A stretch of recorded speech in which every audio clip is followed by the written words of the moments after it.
Okay. Yes, you read the title correctly.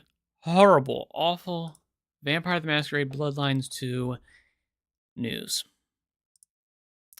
We're going to actually even record this one because I think this is going to suck. Unfortunately, I've just been made aware that the Gamescom trailers for Vampire the Masquerade Bloodlines 2, one of my most anticipated games, perhaps of all time, before the delays, has made horribly relevant the fact that this game is unfortunately dead. This game's dead on arrival. There's no way this game's going to be good. I don't want to blackpill anybody. I hope I'm wrong. I pray to God in heaven that this game is actually good and all of my criticisms here will be answered. There will be no problems with any of these things, but unfortunately, it's definitely not the case. This game's going to not be good. Not because of this trailer. I don't think there's been anything seriously, upsetting within this trailer. We're going to watch it. And it looks okay, I guess, from what I can see. The problem is the story. The story has entirely changed. Instead of Vampire the Masquerade Bloodlines, wherein which you are embraced. Within the first moment of the game, you are embraced. And therefore, the character you play is made by you. You are therefore following the map set out in the tabletop game. The tabletop game, which is the reason why this whole thing was successful, and therefore you're playing an RPG game. All of the mechanics of the RPG, whether you have persuasion, you've got seduction, you've got physical attributes, you've got mental attributes, social attributes. All of these things allow you to craft a character and you can play an RPG. There are some stealth elements, there are some action elements, but in general, it's an RPG. It's an RPG at its core, and the story reflects that. And the fact that you have this RPG allows you to tell these stories in a way that's actually interesting. The game itself is made better by adhering to the fact that this is a game based on a tabletop RPG. The mechanics are ported over into the game, and you're able to play a true Vampire the Masquerade experience in Bloodlines. Bloodlines 2 is falling into the exact same pattern that every other Vampire the Masquerade, and in fact, World of Darkness property has followed in all of their recent modern games, which is instead of playing as a character that you create, they, the writers, the directors, decide, no, you're playing as fire. You're playing as an elder vampire named Fire. And yeah, guess what? Now you've lost your powers, and you got to get them back. Oh, okay, cool, that's awesome. Man, that kind of reminds me of like all of the choose your own adventure games that you guys put out. Like the first one you put out, Night Road, was actually pretty decent because you had a character that was more or less a blank slate. Not entirely. They do have a backstory of some degree, but you're able to choose what clan they're born into. You're choosing how they structure their mechanics. What kind of a character is it going to be? Is it going to be a strong character? Is it going to be a weak character? Is it going to be a socially active character, charismatic? What is it going to be? Everything after that, though, where they were like, oh man, wow, this was successful. What do we do with this? Well, we're going to change that entirely. So now you're playing as a very specific character, and all of the elements of choice have essentially been stripped away because it's too difficult to program. We have to take into account all of these different aspects that you might have, and we have to, put things in the game to do that. And it's just way more difficult. This, if it's just one character, and they're going to have all of their powers marked out in exactly super obviously progressional ways, well, then we can design the entire game based on that, and we don't have to incorporate any idea of like, well, what happens if a player does this? What happens if a player does this? No, we're good. It's just a linear boring-ass, non-RPG game. Now it's just an action game. And this was something that people were worried about when the first trailer came out 5-6 years ago, okay? Where the RPG elements were not front and center. They were not shown front and center, but the people who were involved in it were very clearly the people that were involved in Bloodlines 1. They came over, and so we thought, okay, there's something to be said for just let them cook. This is a trailer. It's no big deal. We get it. They have to put something out that's like cool to watch. That's action packedy. Okay. Now, the fact that we know that the story is entirely different, which means that, unfortunately, guess what? All of the people who worked on this before were the people who were Vampire the Masquerade Bloodlines veterans. You had your Chris Avallone. You had I forget was his name. Nick, I forget his name, but the guy who basically who wrote the first game. They left when the game got taken over by Paradox or whoever bought the property. They got shipped out, but we thought, all right, well, they're going to keep all of that stuff in there, and they're just going to, they're working on the game part of it. The story, all of that stuff is already good. They're just going to be programming stuff. Okay, fine, cool. New story means new writers, means this is not going to be a Vampire the Masquerade's Bloodline game. It's just not. The fact that this is not going to be a RPG is very clearly relevant. That's not even a question at this point. There's no way they can get around that. Even if there are some like talking mechanics, you've basically completely destroyed the possibility of making different kinds of characters, especially because, again, this character has a name. This is a fully formed character with a backstory of their own. Even if they're like, oh man, I don't remember my memories. Dude, there is a correct way for, to play this character because she's already an extant existing character. She's an NPC. Okay? You're being plopped in there, and therefore, Lara Croft can be played in different ways, but it's Lara Croft. You can't actually role play in a significantly different way from Lara Croft. Okay? She's a certain way. The game is designed around that, and therefore she can't be other than she is. That's exactly what we've got here, unfortunately. So the fact of the matter is they shouldn't even just call it Bloodlines 2. I know they're going to keep the name because they can't not, because it's the only way they're going to pull people in. But unfortunately, this means that this is not going to be a Bloodlines game. It might be okay. It might be a decent Vampire the Masquerade game, but I want Bloodlines. I want Bloodlines 2. I want an RPG experience set in the world of darkness. That's not what we're going to get. We're going to get an action adventure game.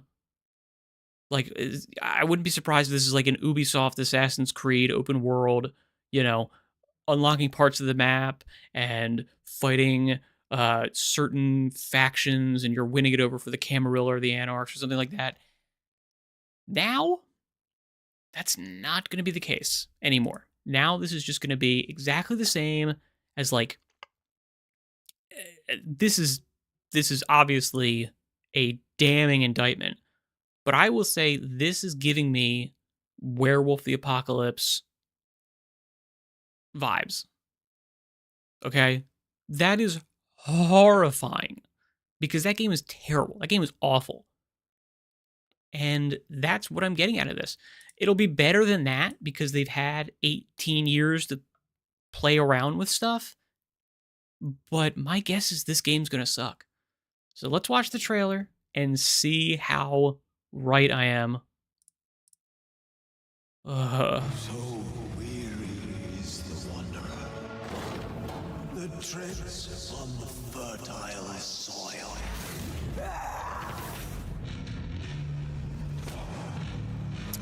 Paradox Interactive. I mean, these are the people that screwed it up, if we're going to be honest. The Chinese Room, which is the developer for this game, they have actually made decent games. I don't think they're a terrible developer, but I don't think they're good at making RPGs. Your reputation is legend.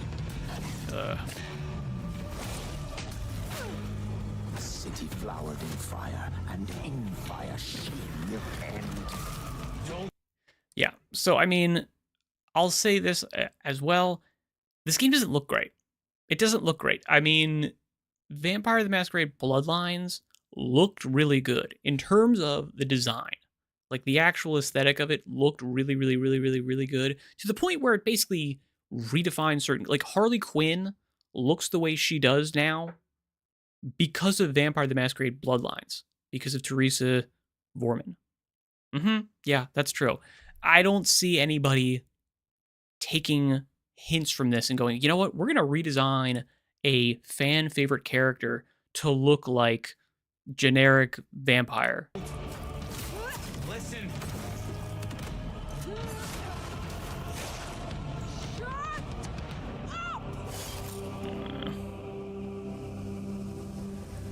Play as both. This is the part that actually made me pause the trailer, because I was like, wait a minute, play as both? What do you mean?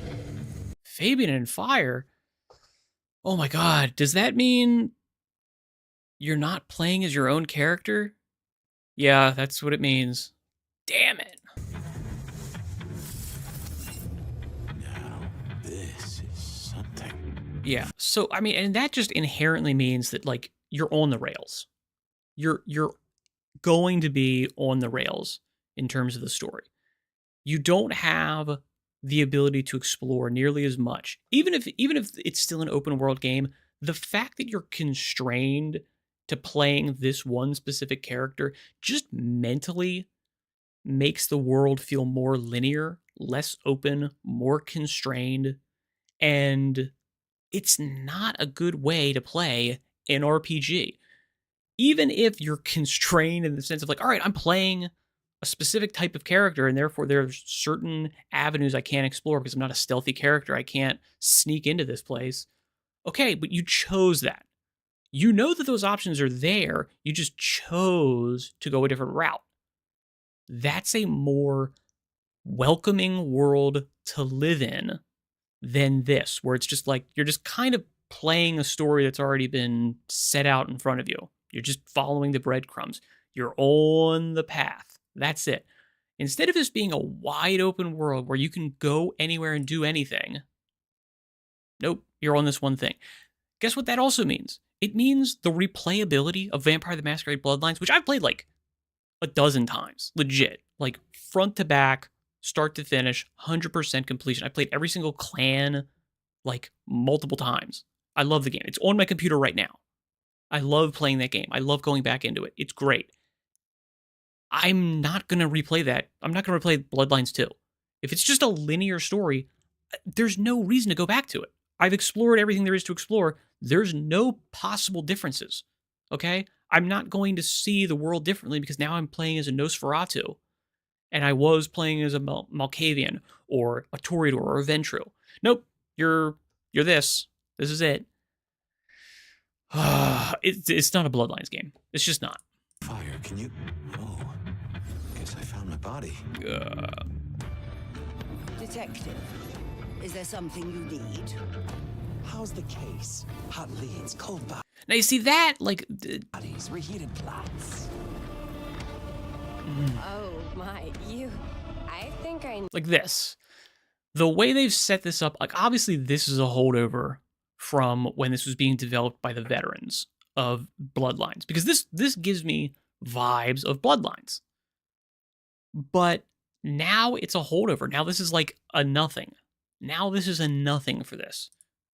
know what you are.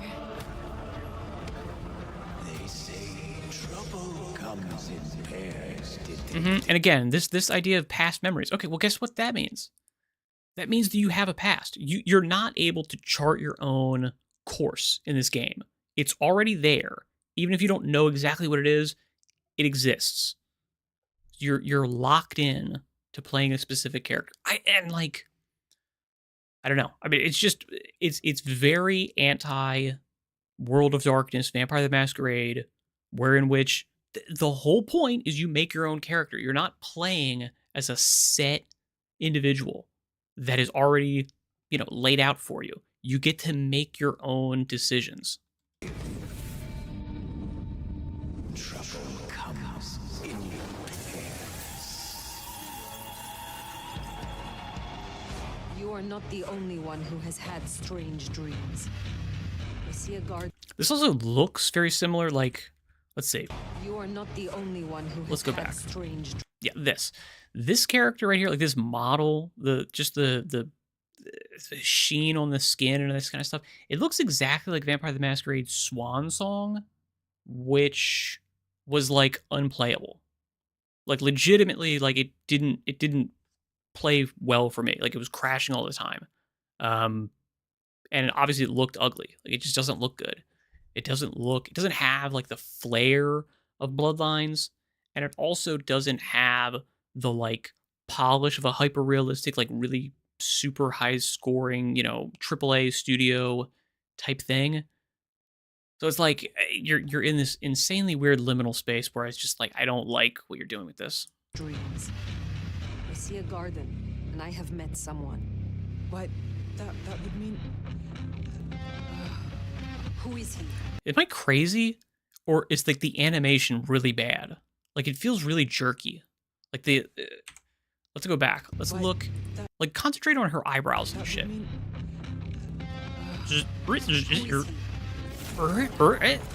It's like robotic. It feels like animatronic.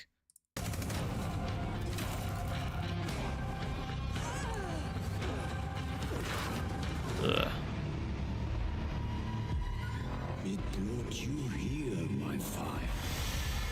My fire.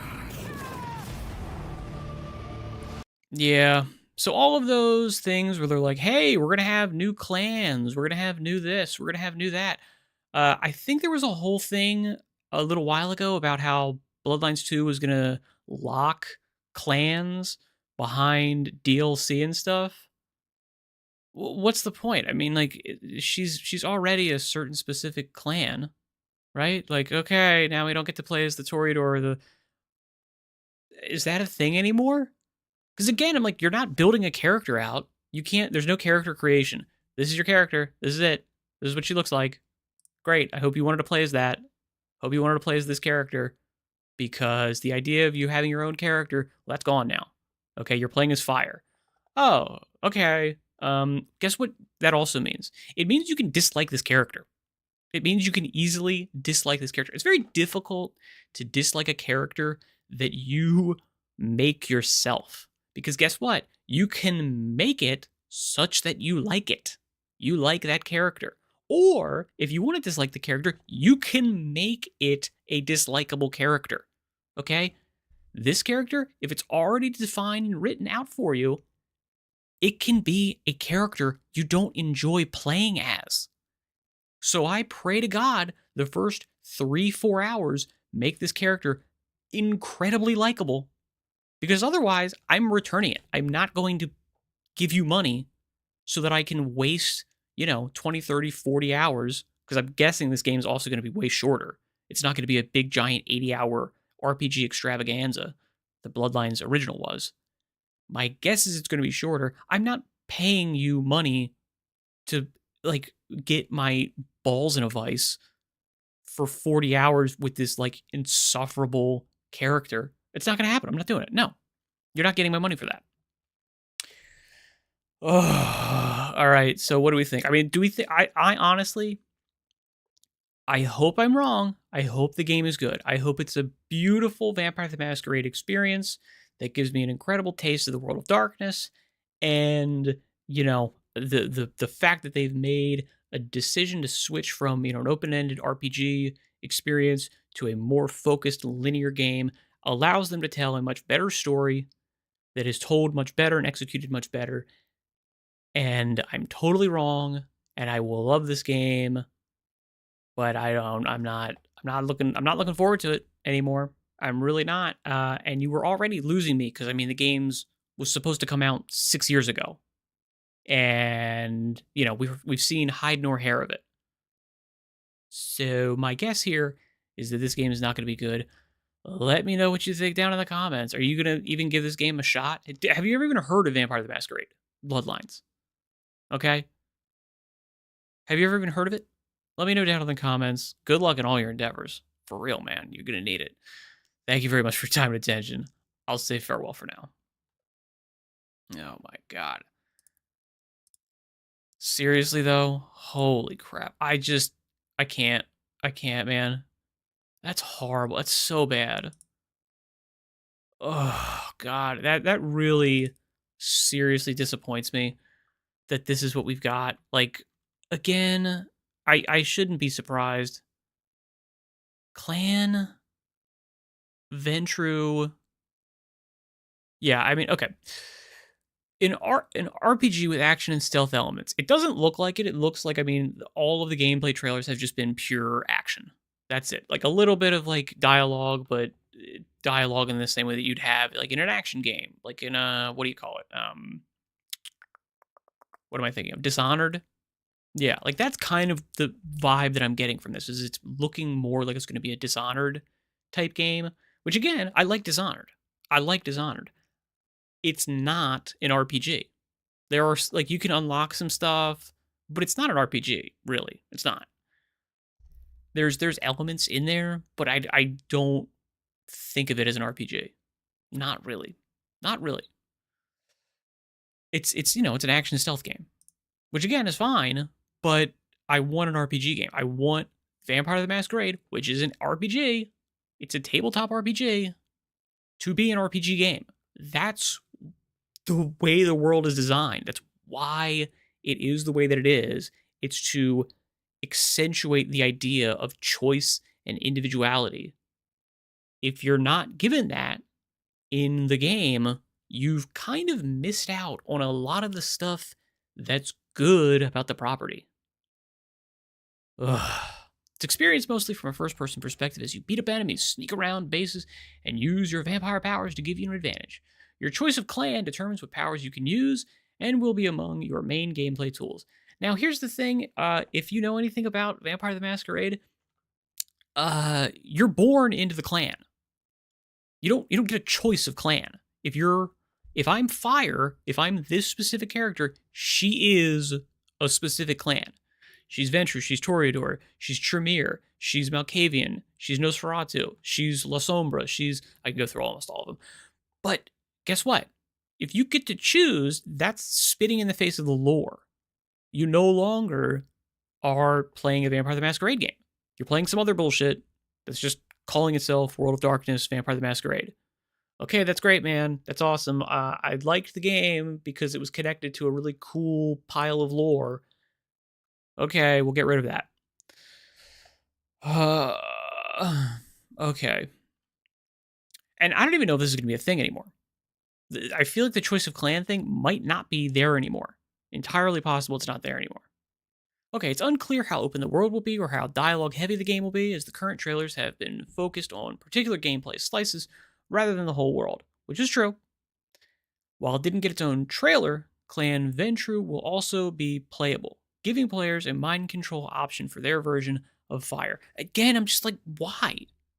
Okay, maybe, again, I'm like, all right, maybe Fabian is gonna be somebody else. Like, maybe that's gonna be the character that you can kind of do on your own. Doesn't sound like it. Fire isn't alone there, as there's a voice in her head named Fabian, who was once a vampire. Okay, so that's not true. Yeah, so you, like,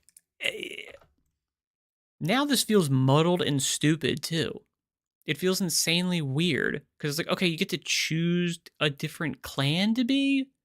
No, you don't. You don't get to choose clans. If I'm this character, I'm already a clan.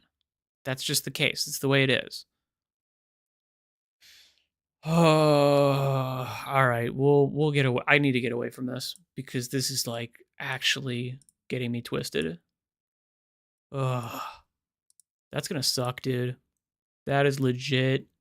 That actually blows. That ruins my day. That's terrible. All right, let me look over here at, where are we thinking here? The English solution. Oh my god, I'm legit pissed at this. This is not good. All right, do you want to hear about crazy stuff going on in Canada? All right, let's check it out. Crazy stuff going on in Canada. Absolutely wild. All right. Do you want to pay an entire car to take a walk in the woods? I know I do. That's why I moved to Canada. Taking a walk in the woods is worth $25,000. Thank you very much. I'll be honest here, bud. You should have just let Trump come in and take over your country. You know? I know it sounds bad. I know it sounds rough. I know you have a lot of pride in your Canadian stuff there, bud. But $25,000 for taking a walk in the woods there, bud. You know, that sounds a little bit little hefty. A little hefty, bud. I don't know about you, but that to me sounds a little bit crazy. This is absolutely crazy. Yeah. And you don't even know what's going on up in Canada. Ironically.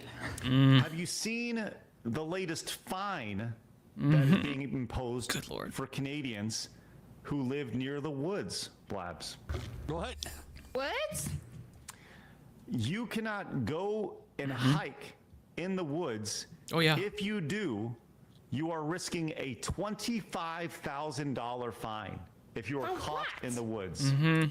I hope they're 25,000 Canadian Canuck dollars.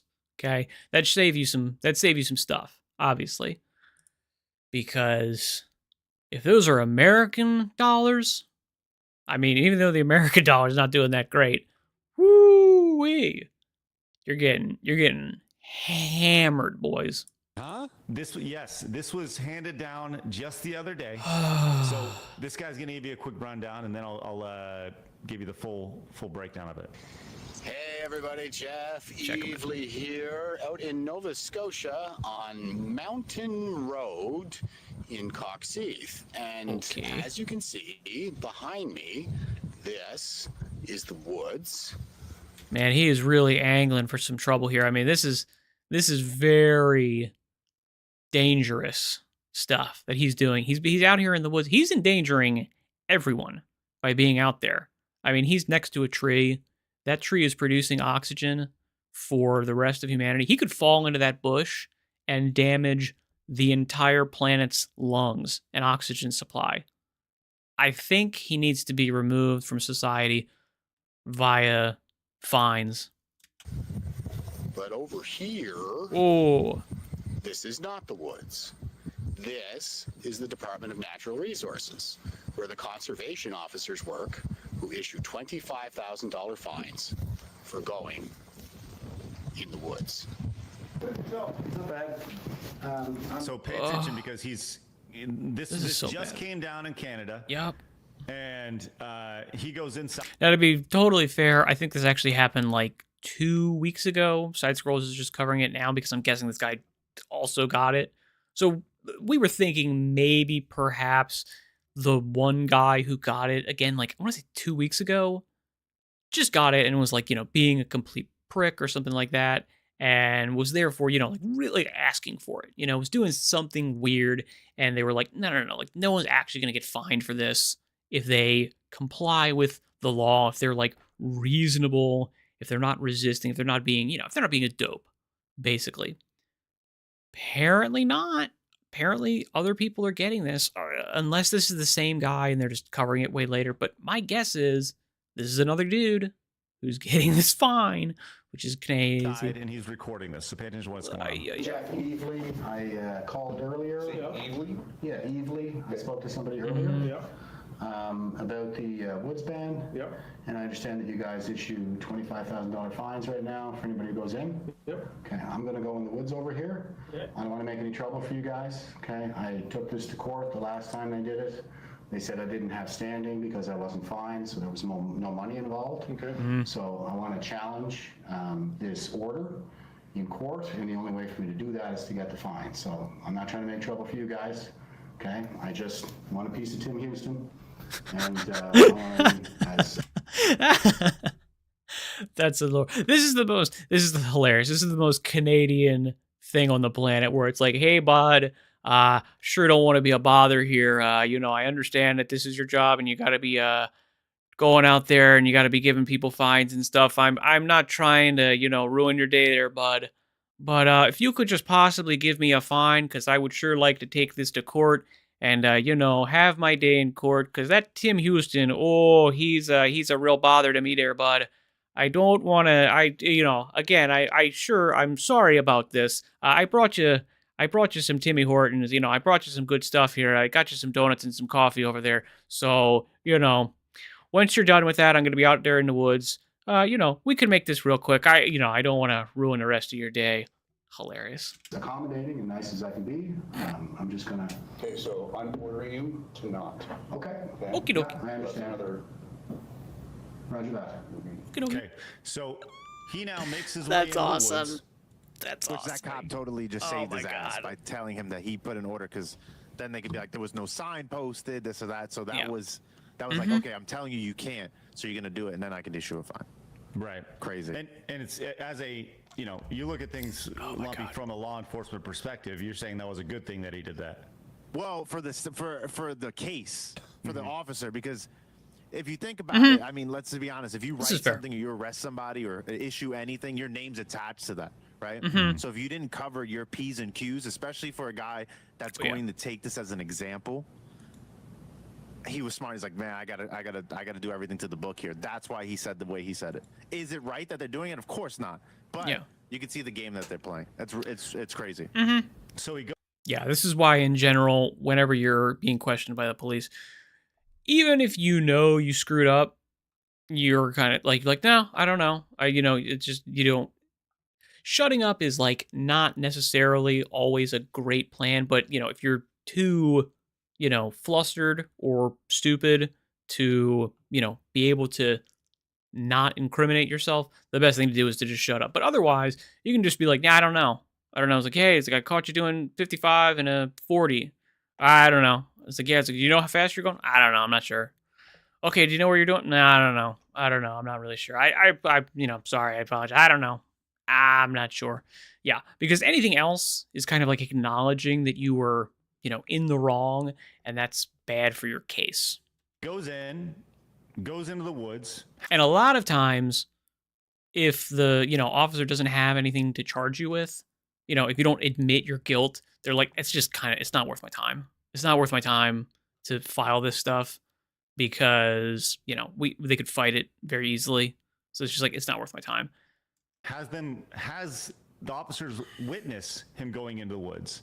And then he comes back in, he says, well, I was in the woods, and they handed out this fine, and you can see written on the paper right there, Blabs, a $28,872.50. So maybe it was $25 fine right there. So I've actually gone and looked this up whilst this was playing, and I understand why they've done the fines. Have you looked this up? Go ahead, tell me why. There's a lot of wildfires currently going on in Canada right now, including Nova Scotia. So to prevent the spread of wildfires, they're basically banning people from being in like areas that have high risk of wildfire right now. So it was basically prevention method in case this hiker would go and start another fire. Now I don't agree with the whole banning things because it's literally like the woods, but I kind of. Okay, I mean, that's the rationale they're using. There's already laws in the books for having like fires and them not being controlled in certain ways. You've got park rangers. It's not like we don't have forest fires in the US, right? And the vast majority, like 100% of all of them, basically, especially all the ones that you heard about, all the famous forest fires, like recently in LA, they're started by either like junkies that are starting fires, crazy people that are starting fires on purpose to, specifically burn stuff down, or I was going to say lightning strikes. I don't think that really happens all that often. They don't generally spread as much nowadays because if you've got a lightning strike, usually it's raining and therefore like they're put out relatively quickly. It's not to say it doesn't happen, but it's not as big of a deal. And then the third real one that happens a lot is bad infrastructure. And you have power lines that will like spark and explode because, Usually this is happening in California. They don't replace their stuff, they explode, and they'll send sparks down, and that'll start the forest fires.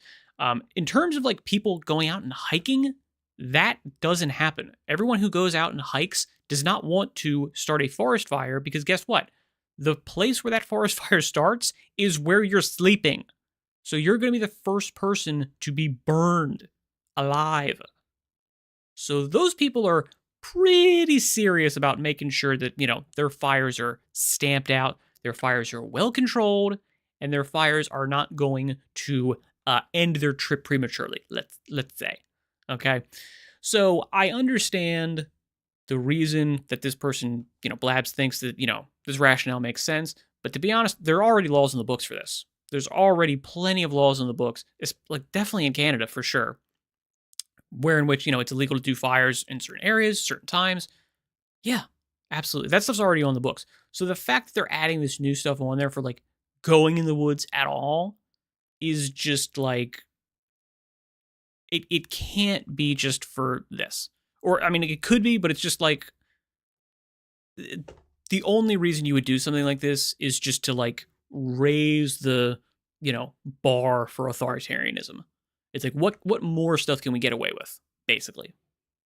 Understand prevention methods because it's really, really bad. Do I agree with the whole fining and do I agree with how that's going about? Absolutely not. But the best way to work about the wildfires is clearing up the woods and getting rid of all the dead shit. But Blabs, it's just 2 weeks. Just 2 weeks to stop the spread of the wildfires. No, I'm telling you, I don't agree with it. And also, the wildfires have been going on like for way longer than 2 weeks. Now, again, I don't agree with any. They've been going on forever. I mean, if we're gonna be totally honest here, of course, I mean, they're a natural part of nature. They're supposed to be. You're supposed to be able to clear dead wood. Plenty of literal plant species rely on the fact that there is a continual cycle of burns and renewal. Like, what is it? The redwood or sequoia tree, their seeds only sprout in the heat of a forest fire. That's it. It's the only time they're actually able to, germinate and sprout and do any of these types of things. So those trees have evolved over millions of years with the assumption that there's going to be cyclical forest fires. All right.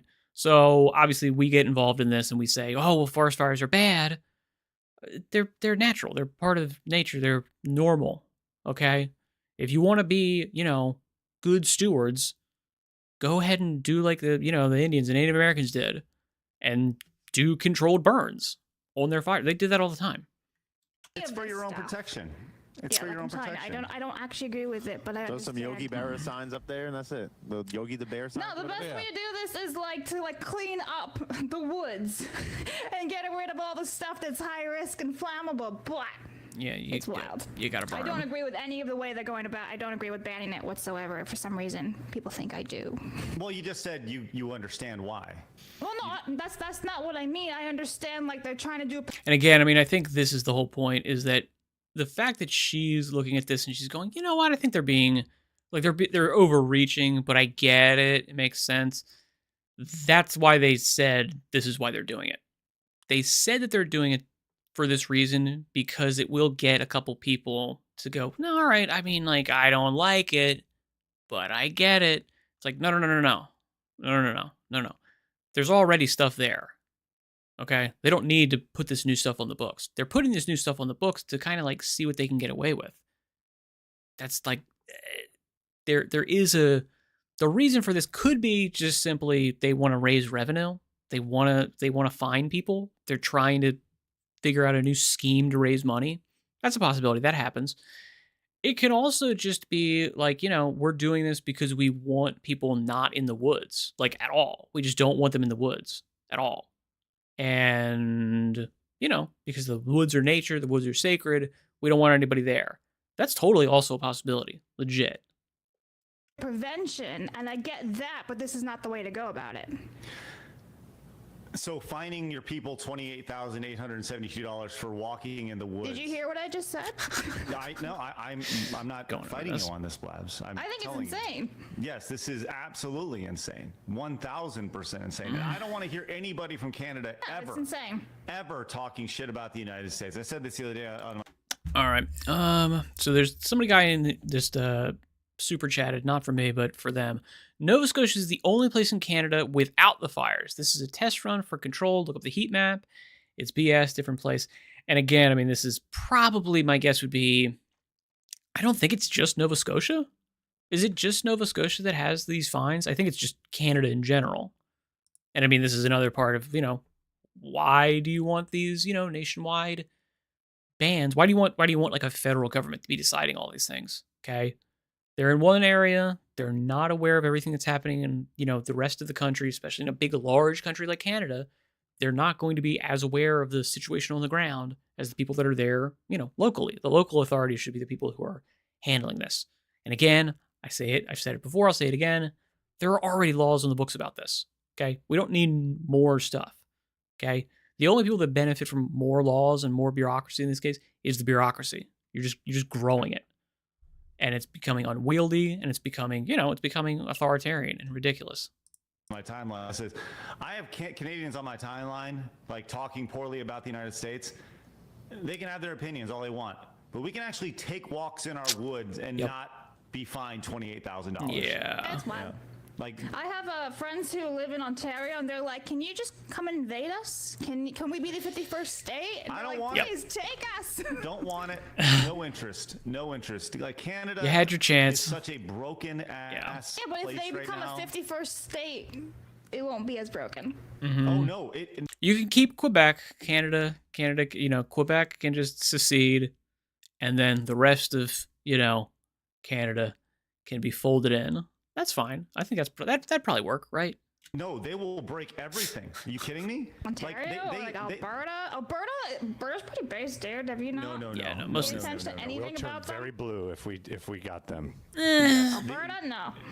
Blabs, if Canada came in as a if you got singular Quebec state, and all those other ones, yes, it'd be very blue. But like Alberta, they're no, they're very red. No, it would be. Do you know where Alberta is on the map? I see everything that's happening in Canada, and if that was brought into American culture, it would be a fucking disaster. It would be a fucking disaster. Yes, it would be.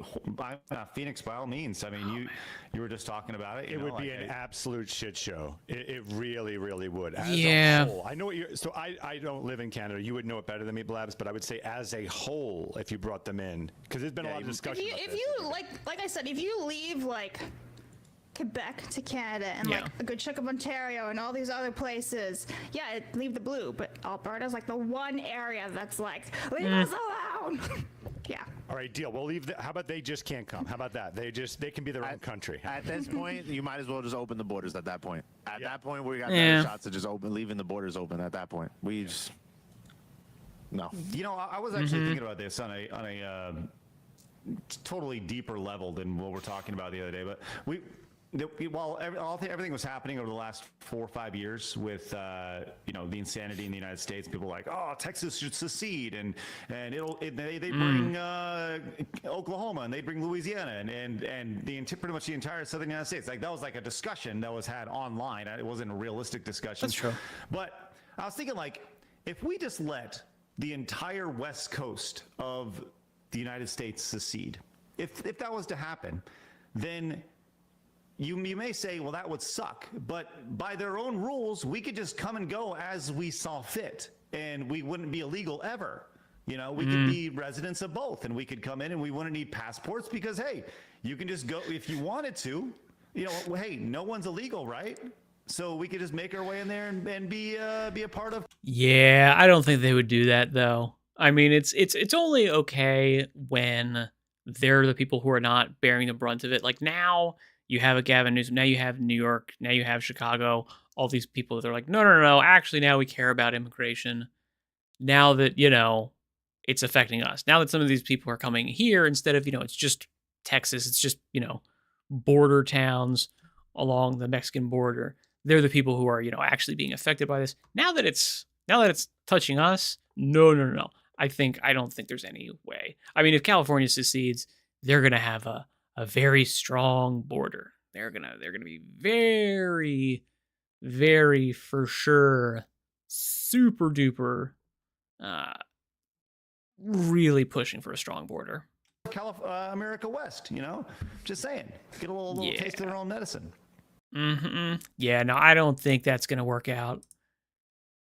Although, to be honest, it's like, you know, would it be better if we were to just, like, you know, secede? You were to have a sort of, like, legit American divorce, and we could actually kind of, like, break stuff up. Obviously, the correct solution here is to go, all right, we're going to actually just knock down the federal government's power, and therefore each of the states gets to be much more so their own local government and have a lot more authority over their own interests and their own, you know, local concerns.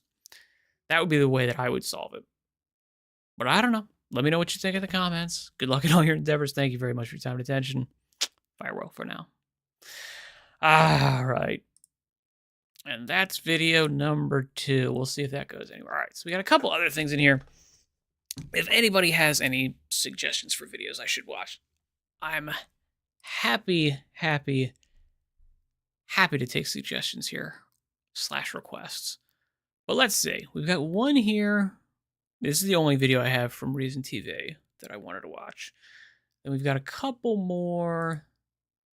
I'm still trying. I'm in, like, as I'm going through this, I'm trying to, like, wash the idea of Vampire the Masquerade Bloodlines 2 being an absolute just dumpster fire, dead on arrival at this point, out of my head. Oh, God, like, get rid of it. Don't do it. Don't even, oh, my God, just don't think about it. I hope I'm wrong. I really hope I'm wrong about that game, but I'm not going to be. Because, I mean, it's by the same... The people that own Vampire World of Darkness at this point are the same people that greenlit and oversaw all of the recent World of Darkness titles, which have been horrible, which have just been awful. They've been so bad. They've been unplayable, and they've totally missed the point of the whole series. Like, just, it's, again, like, it's a tabletop RPG. You're supposed to emphasize freedom and choice and, you know, telling the story your own way. You're plopped into a world with, like, you know, an enormous plethora of different options and choices, routes to go down. And then they go, okay, that sounds really cool, but that's difficult to program. We have to think about a lot of different outcomes and stuff. So we're going to get rid of all that, and we're just going to make this a single player action adventure type title. And I'm like, okay, but that's not cool. Like, it's just not, no one cares about that, dude. Like, no one wants to play that game. No one wants to play that game in the World of Darkness. Let's put it that way. No one wants to play a World of Darkness game where you've ripped away the underpinnings of the world and what made the, you know, the title good. I'm fine with playing a single player vampire game with, like, a relatively interesting story. Yeah, sure. But it's not a World of Darkness game. And it's definitely not a Vampire the Masquerade Bloodlines game. Can't stand it. All right, let's come on, Andrew Heaton. Tell me why do so many jobs require a license? What jobs should require a license to practice? For me, I'd say jobs where if you screw up, unwanted body fluids and/or electricity shoot out of you. Stuff like this. Yeah. Some of my colleagues at Reason go a step further and believe nobody should have to obtain the permission of the government in order to work for a living. They're all about freedom until somebody tries to move into an air vent to save on rent money. Andrew Kardashian Heaton, you get out of there right now. I'm not bothering anyone.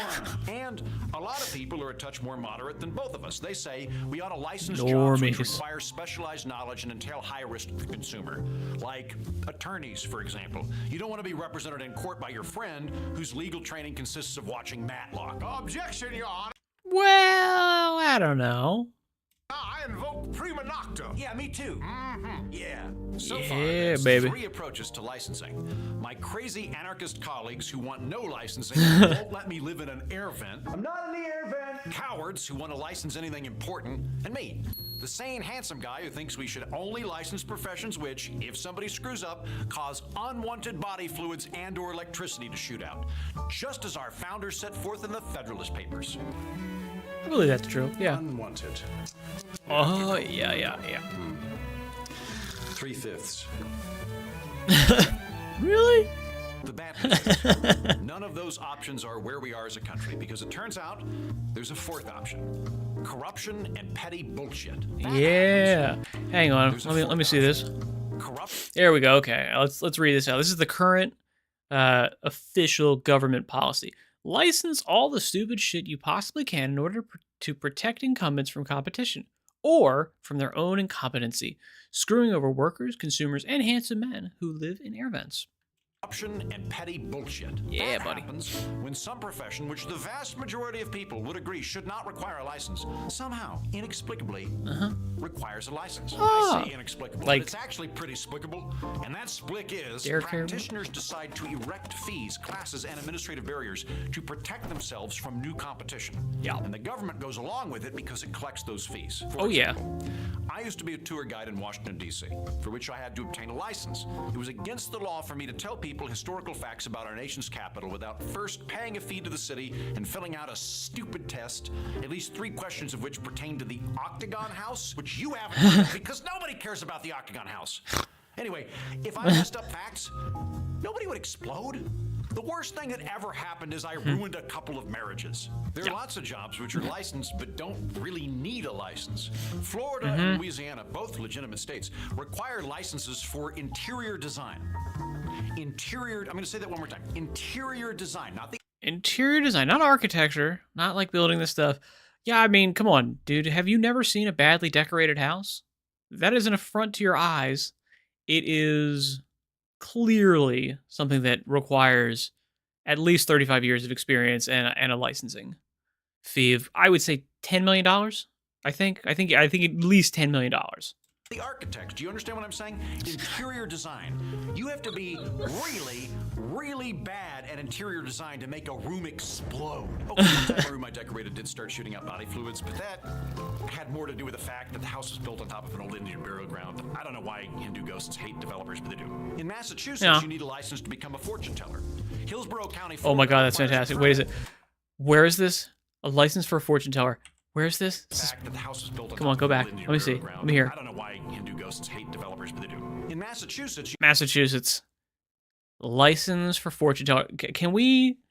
Let me check real quickly. All right, Massachusetts. Probably misspelling that. Fortune teller license cost. How much does it cost? I definitely misspelled Massachusetts. I knew that. All right. In Massachusetts... Oh, the legal minimum fee of $2 and a maximum fee of $50 per license. Oh, some cities may require applicants to pay a fee of $75 or more for a first-time application, which can include an extensive criminal background check. And the fee is typically paid annually. That's pretty good, man. I was hoping it would be more. I was hoping it would be something like hilarious.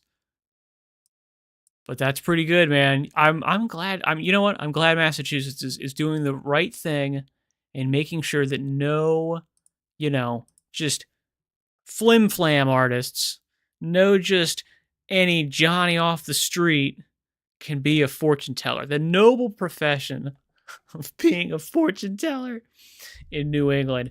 Yeah. That's good. I'm glad that everyone is very concerned about who is doing that job correctly. You need a license to become a fortune teller. Hillsborough County, Florida requires a permit to work as a psychic or tarot card reader. To protect people from fake psychics. Many states require hair braiders to get a license entailing 1,000 hours of cosmetology school. That makes sense if you're afraid unlicensed hair people are going to kill Brits and serve them as meat pies in a 4-star Broadway musical. But you know what? I don't think that's the point. The point is to erect a barrier to entry in order to protect incumbents from new competitions, fees, classes, and tests. Death by 1,000 cuts. Oh my God. Like in that Broadway musical I slept through, Starlight Express. Other times, it's not about barriers to entry, it's about extortion.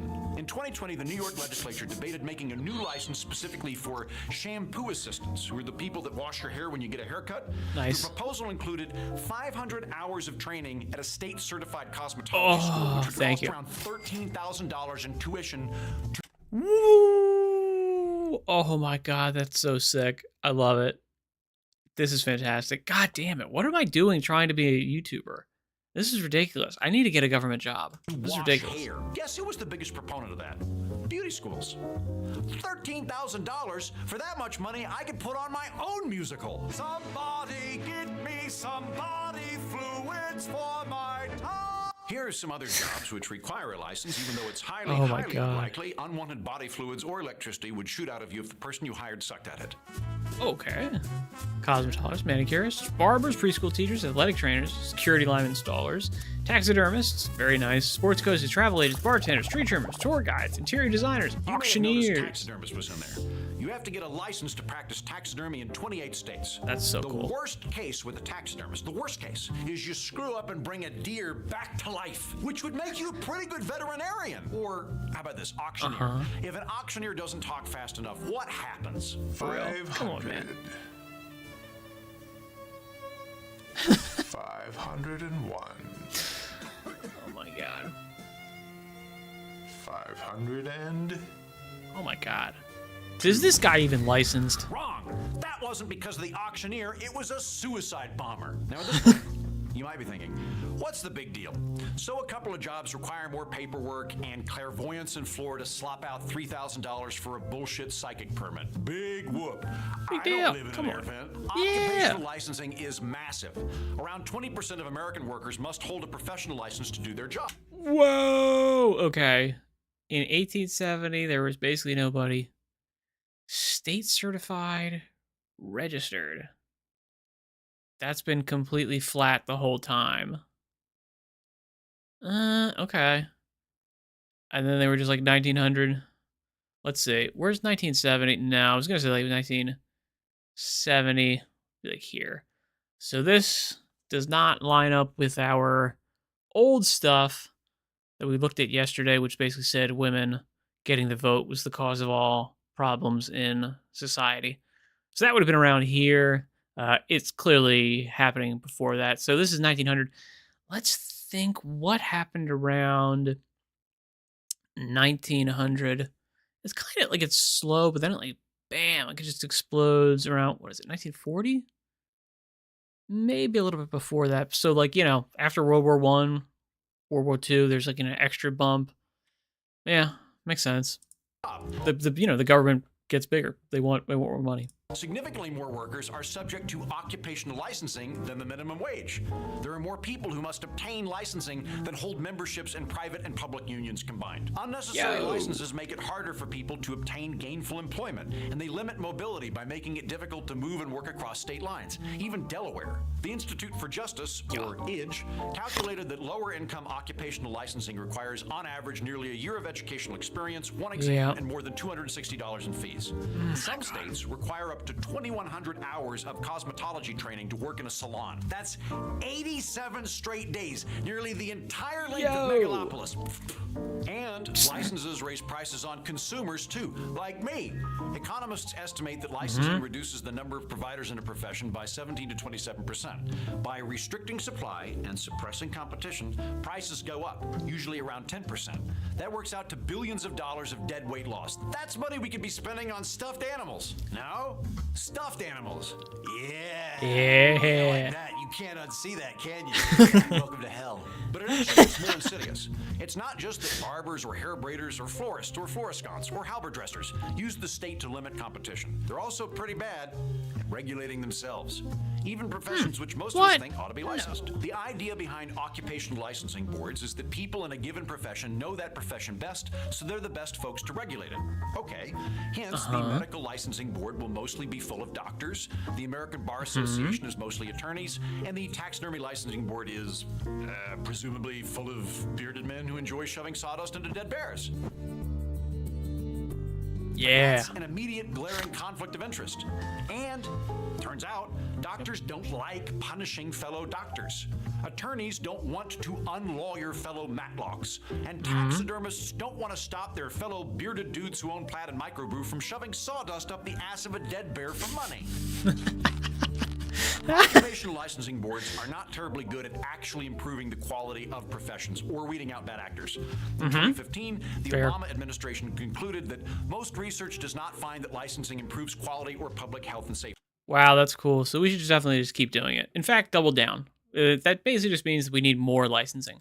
What occupational licensing boards primarily do is prosecute people for operating without a license. Yep. So what do we do? First, most jobs don't need a license.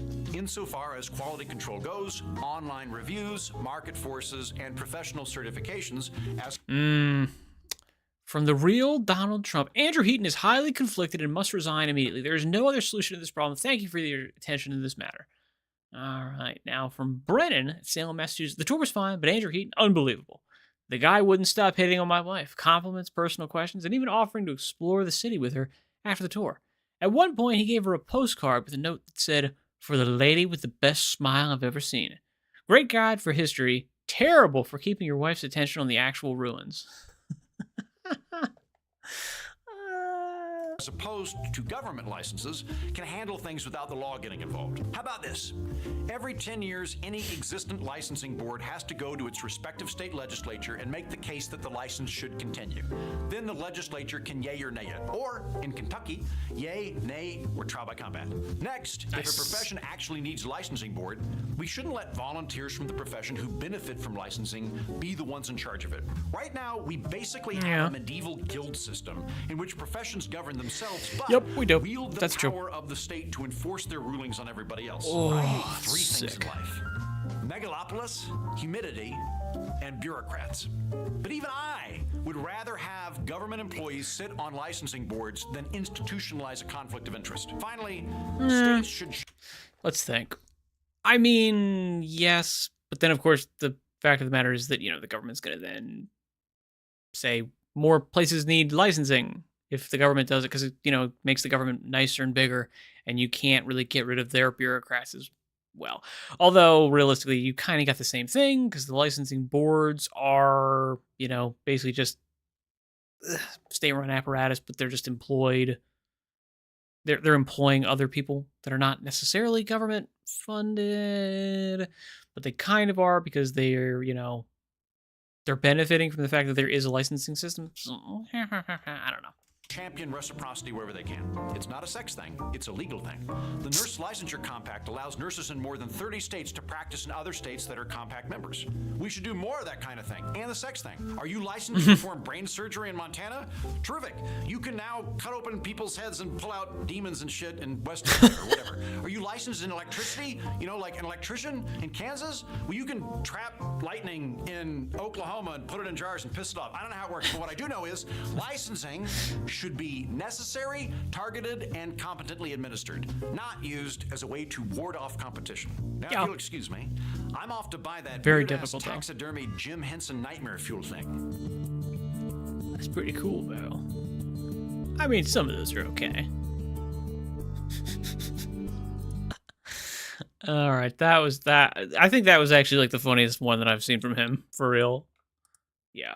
That was great. The licensing stuff, it's very niche. I don't think most people care about, whether or not you have a license. It's definitely, something we should just get rid of, or at the very least, trim down significantly. But yeah, I don't really care about it as much. I will also say though, this is definitely the funniest video he's done. I think for sure. All right. So after this, we're going to get back into Eastern European, Romanian mind. I feel like I've heard some of this video, but I was like doing other stuff. Like I was probably playing Magic the Gathering while this video played. So I want to hear this and then also this video, which is both about Sargon of Akkad, Carl Benjamin, but filtered through the mind of an Eastern European. A lot of subscribers kind of got to me and wondering, like, V, is there something going on between you and Sargon? Like, are you guys upset? And I'm like bewildered by this, because no, I'm not upset. Like, the man is my friend. I think I can call him that. I actually went and visited him in real life. We had a beer together, you know, he's a nice chap. Played Dungeons and Dragons with him. Based. But my relationship... Hopefully it was like, you know, 3.5 edition. You know, probably wasn't. Behind the... It's probably the woke 5th edition. Or the hated 4th edition. Now, if he had said Pathfinder, we'd be okay. We would know. We would know it was a based game of tabletop RPG. But because he didn't, unfortunately, we have to assume it was probably 5th edition. Because that's where all the tourists came in. The screen, I guess, is a lot different than the one in front of the screen. Because the one in front of the screen is about ideas. And we're both political commentators, right? Like, he sells his package and his opinions. And, well, I gotta sell mine. What can I say, you know? And apparently, like, after he went to a university, he visited the absolute worst that humanity has to offer, which are the academics. And they mind-fucked him. Like this is the reality, you know? Like, the university just is this bloated corporation that sucks the wealth out of people. Okay. And places mind viruses in their brain, which makes them think that communism is one of the most individualistic ideologies out there. That's, yeah. And he...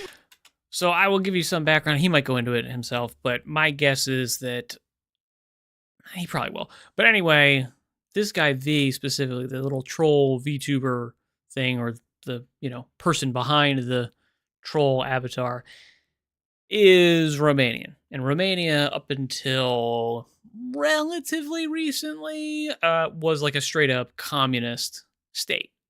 And therefore had all the communist apparatus. And, you know, people were living in a communist society. So he's very much aware of what it actually is to live in that stuff. And it's not coming from someone who, you know, like me, who just, you know, intellectually dislikes communism and can point to examples of, you know, it going wrong and make an argument for why it goes wrong. But I don't have any personal experience with it. I don't have any actual, like, tangible proof that that's the way that it would happen. I don't have a felt, lived experience of, you know, the actual lifestyle of what it is. And, you know, this is also true for people that are, you know, very much for it. You don't know what the hell it's like to live under it. Maybe you'd like it. Some people probably do. But, you know, obviously it doesn't work in terms of doing what it said it's supposed to. But, yeah, I mean, there's a difference between debating these things from a pure perspective of, like, detached rationality with no skin in the game. You don't have any, like, experience of what it's actually like. And if you've got someone who actually knows what it's like, who, you know, experienced it, you'd go, okay, we got to give a little bit extra authority to their argument, to their viewpoint, because, you know, the reason and rationale that they're presenting can be, you know, equally as persuasive or as, you know, bad as anybody else's. But the fact that they lived through it means that they've got a better perspective on it. They have a more informed perspective on it. He had, like, this take for 3 days now, like, keeps going around. This says that, well, actually communism, which, by the way, is the ideology. All right, let me see. I don't know if he's going to read it. All right, so James Lindsay, anti-communist, says, because everyone is a fully committed species being who puts the whole collective ahead of himself. And he gets buck broken to this by a collectivist totalitarian dictatorship of the proletariat. I don't know. I'm sure there's a lot more, but I didn't see it. All right. Carl Benjamin says, James, I'm not in favor of liberalism or its eager offspring, communism. I'm not in favor of the destruction of unchosen relations and obligations. Saying Marx wanted X isn't an endorsement. Again, you are just out of your depth here. I mean, maybe not in favor of the. I mean, I'm guessing he's referencing certain specific stuff here. Unchosen relations and obligations. Yeah, I mean, so basically, he's just kind of. I don't know. I don't think this tweet is like specifically informing me about what the hell's going on. Of collective ownership of property, right? Collective ownership of property, according to Sargon, is actually a very individualistic ideology. Like, look at this nonsense that you can't learn from real life. You have to go to an academia in order to get wisdom from it. Apparently, Karl Marx described how society ought to be filled with socialized Robinson Crusoes. It doesn't get more individualistic, right? So now I'm scared. Any serious thinker on the subject has understood this. Anyone counter-signaling just broadcasts their own ignorance. That my son, which is going to be like his dad, is going to want to be an individualistic Chad, is going to listen to Sargon and he's going to think like, okay, Dad, if I want to be more individualistic than you, I have to become a fucking commie. Right. Like, that is the way. And I'm like, wait, what are you getting this from? Well, Sargon said. Sargon said it's like, you know, the most powerful individualistic force on earth is communism. I'm joking, okay? Before people go like, straw man, straw, the man of straws, you can't contradict the straw. Listen, okay? Help me understand where this is a straw man, all right? Like, because I had time for reflection. I actually stopped to think. It's like, maybe I'm misunderstanding the guru. You know, everyone around me has said that communism is collectivist. Even in the definition is the collective owner of property. Right. But, like, the fuck do I know, right? Like, maybe he has something else that my brain is just incapable of understanding. So, let's take it from point A to Z, right? Let's look at the definition. What is individualism and what is collectivism? Okay, yeah, I was gonna say, like, let's think about this. How could you have communism being okay? You know what? I think I can make an argument for this. So if we look at something like Star Trek, like the Federation is almost always, certainly like Next Generation and a lot of other things, very much like a communist society in the sense that they've kind of like abolished private property, sort of, not really, but basically. They don't have any. Yeah, I mean, I guess that's the main thing. It's essentially like there's no currency, definitely, for sure. Within the Federation, there's no currency. Everyone has, you know, kind of essentially whatever they want, whatever they need, and therefore, you know, the only pursuit that human beings have is their own individual goals. You know, that's it.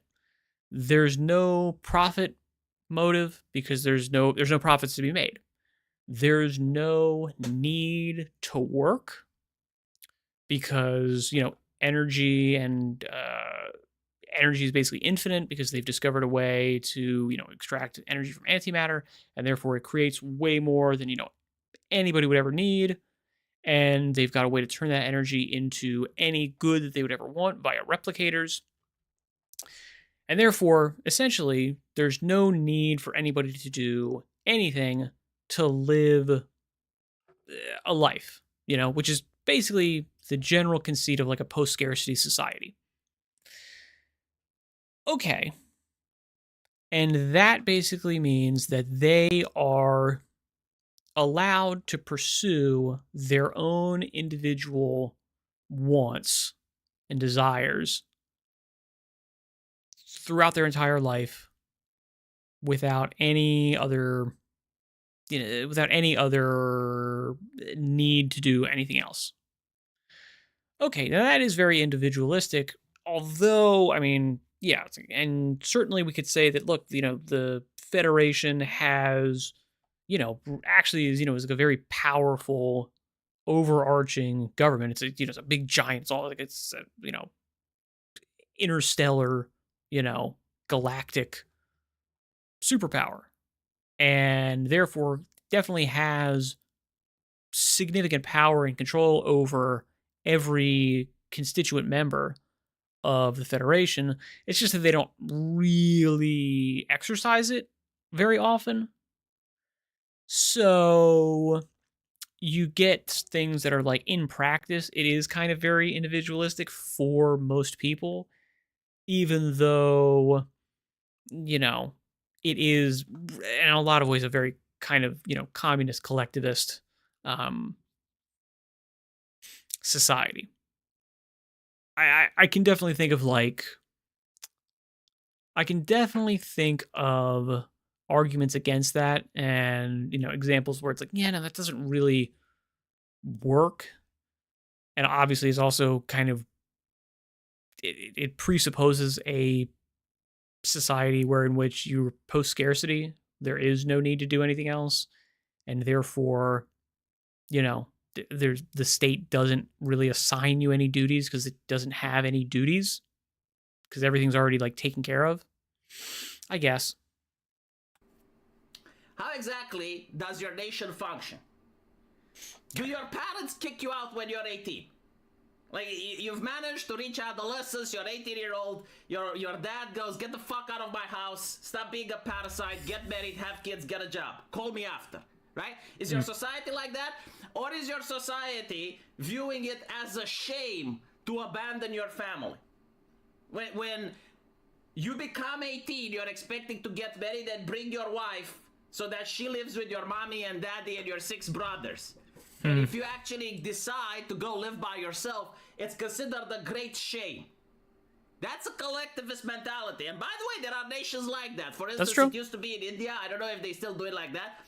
But there are nations that actually view that family should be that way. Yeah, you should that's actually true. have a house and it's like 10, 15 people live in it, right? That's collectivist. The idea, go and get a job, get married, and call me after. That's an individualist society. Yep. Another example. Do you have a wide array of subcultures to pick from in your country? Like, if you want to have hobbies, can you associate yourself with a variety of subcultures? Can you become a biker? Can you become a person that enjoys heavy metal and join a group with like-minded individuals? Okay. Can you go hunting, fishing? Can you join a church choir, right? These societies allow individuals to associate with a wide variety of subcultures.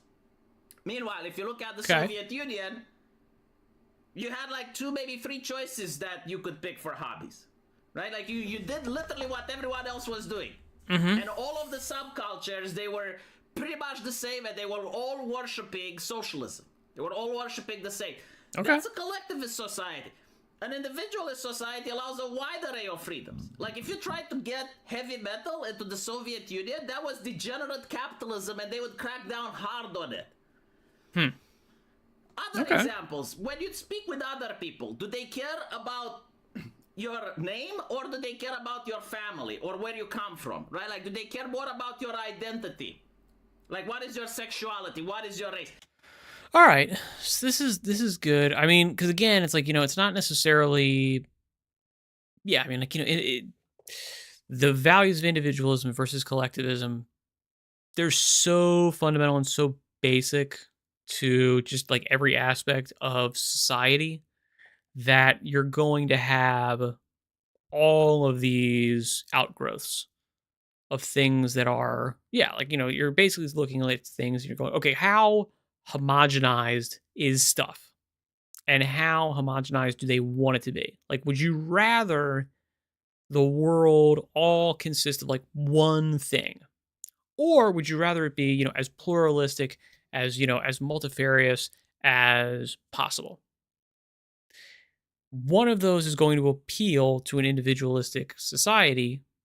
One of this is going to be an outgrowth of the individualistic society, which is basically, every single individual is their own, unique person, and therefore there's going to be, some degree of overlap, but in general, the way to organize society is by recognizing that, there's an enormous array of different stuff, and therefore we should have something that appeals to each one of those, individual unique aspects.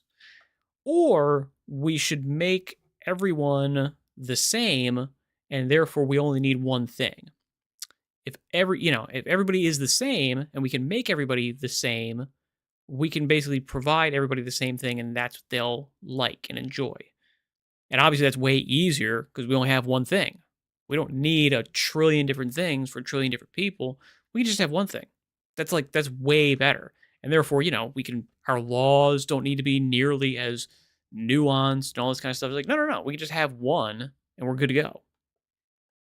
And I mean, there is again, obviously I'm come from and am, way more amenable to an individualistic society and worldview.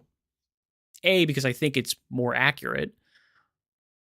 I think it works better. But also, that's just kind of, it's where I land on this. But I will say, there is something to be said for looking at, collectivism in culture and it being, a force for good. It's true. I mean, because you look at other places that are not necessarily communist, but are definitely more collectivist. So like a Japan. Japan is way more collectivist than like the U.S. 100%. It's not even close. And that's not bad. That's not bad. There is a lot more social. I mean, maybe not so much nowadays because they're kind of leaning against this.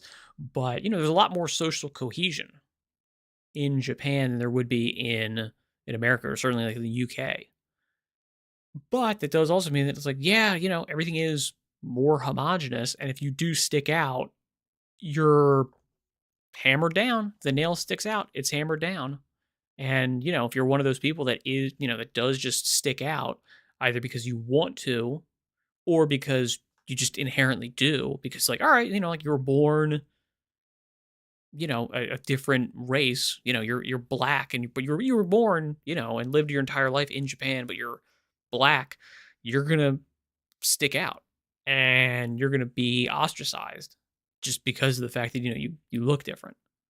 And it's not necessarily like a racism thing. It's just a collectivist thing. You are an example of the fact that you're not part of the collective, and you're the most like you're outwardly, obviously not a part.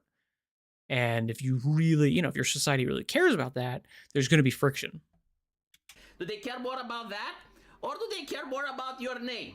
In other words, you're John. Like, and what did you do, John? Well, I study at, I managed to start my own business. I did this and this and that, and that represents you as a person. Or is it, well, I'm John, I'm gay, and I'm black, and blah, blah, blah, right? The second one is collectivist in nature. The first one, where it's your accomplishments, who you are as a person and what you did, that is individualistic in nature, right? And now, like, apply it to communism. Apply it to, like, the Soviet Union or any communist nation you want, and ask yourself, how individualistic are they? And obviously, it's not an on-off switch. It's not like one nation is individualist, another is collectivist. It's a dial. Some nations are more individualistic-oriented. Others are more collectivist-oriented. They change throughout time. Yep. Like a nation can be individualistic at one point and then be more collectivistic at another. It's based on tradition, human emotion, culture, experience, ideology. It's like a whole group of things that influence this. So, I don't understand where the straw man is, right? Like, he is saying that communism is promising people individualism. It doesn't. At no point does it do, like if you're cherry picking, and maybe like there is like some minor point that Karl Marx made, but like it's not representative of the whole, and you're basically like saying, no, this is the case. I'm sorry, you're wrong. And the other side of this is also like, okay, you can talk about Marx all you want. If Marx is like the designer of this stuff, it doesn't really, I mean, like it kind of matters because that's the root of it. But if if how it's actually applied in society is totally different from how he described it, and you go, well, but he's the originator of communism. Like, okay, that's great, but it doesn't matter if every application of the things that he's talking about turns into like, let's say that the things that he said actually are super individualistic. Let's say that's the case. If every time his stuff is applied, it's taken to mean, or it results in an incredibly collectivist mentality, an incredibly collectivist organization of society, well, then it doesn't really matter what he meant. It's, it's the result of following these policies. It's, it's not individualistic. It's collectivist. Like the communists are actually very specific in the fact that, no, like they are promoting the collective ownership of property. They are basically saying that you're not going to be allowed to associate and create businesses in any way you want.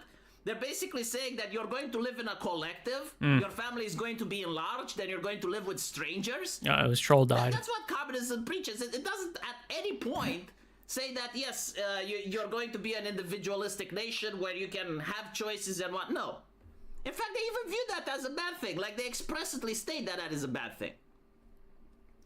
And so why is Sargon doing this, right? Like, why is he so upset with liberalism all of a sudden? My understanding, again, explain to me when I'm strawmanning. I'm genuinely curious. But my understanding is that he believes that wherever liberalism exists, it invites communism. Like it's the inevitable conclusion of liberalism, right? So like anywhere on planet Earth where human beings gather, if they have liberalism, the ghost of Karl Marx go like and goes over and starts the communist utopia, right? Like if I take 50 people with Elon Musk and we go on Mars and we start liberalism, we're going to have communism. To me, that's not. I mean, maybe if you apply the ideology like a mathematical. I mean, maybe, but again, it's like, when he's saying liberalism, I think, Carl Benjamin really does kind of like lean into the whole liberalism is leftism thing, is progressivism. Mathematical formula, but again, like that's not how ideologies work, right? Like they work based on tradition, emotion, culture.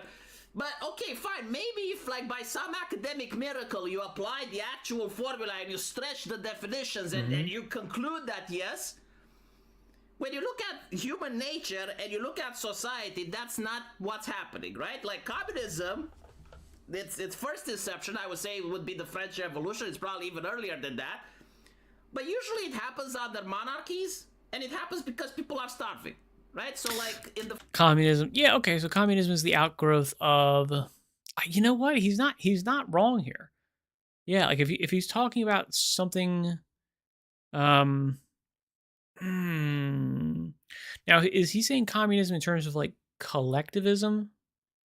Maybe, but I mean, yeah, he's not wrong here, and this is something that I was kind of like thinking about in regards to the last video we watched from Gary Stevenson, Gary's Economics, which is, the things that generally happen as a result of, the concentration of power and these types of things in, rich people or the state or both, essentially,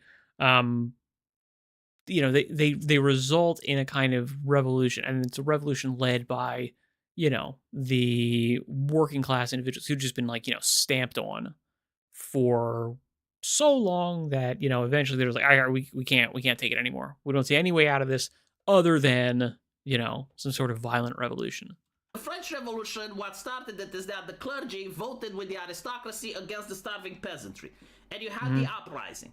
Another one is the destabilization of the Soviet Union, of the Tsarist Russia during World War I. Right. Where, again, you had the similar problem with the church being corrupt and the... Revolution had broken out in Russia in early 1917. The First World War had taken its toll on the country, and unrest led to the end of Tsarism. The war, however, continued under the new government. Russia's enemy, Germany, wanted to end the fighting in the East, sponsored Lenin's return to Russia. Aristocracy being disconnected to what the people were wanting, they were pushing them in a war. And then Germany, which, by the way, at the time was also a monarchy, subverted Russia by funding Lenin and sending Lenin into Russia to destabilize their country. It's not because of liberalism. It's due to economic hardships and war. Yeah. And then communism was exported into Eastern Europe through war. It wasn't like at some point people decided, hey, like we're going to be liberal, let's be communists. It's not how it works, right? Like that's maybe fair. In Sargon mind it does, but like when you apply it to human history, China didn't become communist because it was a liberal nation. And so basically what I think is that what Sargon is trying to say. Yes, I mean, I suppose you could say from the Sargon position, you could say liberalism specifically kind of like primes countries for it. Although realistically, you'd go, well, how many of these? Yeah, like I mean, was Tsarist Russia super liberal? No, that's fair. That's true. How about pre-communist China? No. Imperial China? No, they definitely weren't. So yeah, I'm like, I guess you could say like German, like wherever Karl Marx is from, kind of leads to the ideology. But yeah, no, I mean, yeah, I don't think he's correct here. I suppose. Say is that he doesn't like liberalism because of the liberal aspect, right? Like he doesn't want freedom because freedom leads to communism. So freedom leads to tyranny. So in order. Okay, so this is actually an interesting point, which is basically it's not so much freedom, liberalism equals freedom. That's not true, but like freedom leads to communism. All right, communism not necessarily, but like increased bureaucracy. I can definitely see that because it's essentially like, hey, look, democracy can only survive. I don't remember the guy who did the quote, but whatever.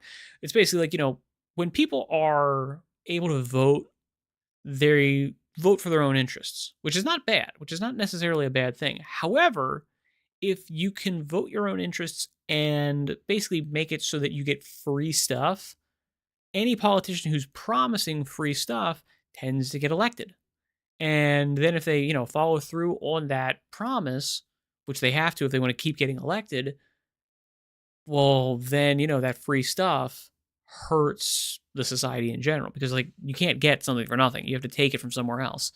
And, maybe in certain scenarios, a society has enough wealth, has enough, wealth generation that they can afford some of that and it doesn't really touch them, it doesn't really hurt them.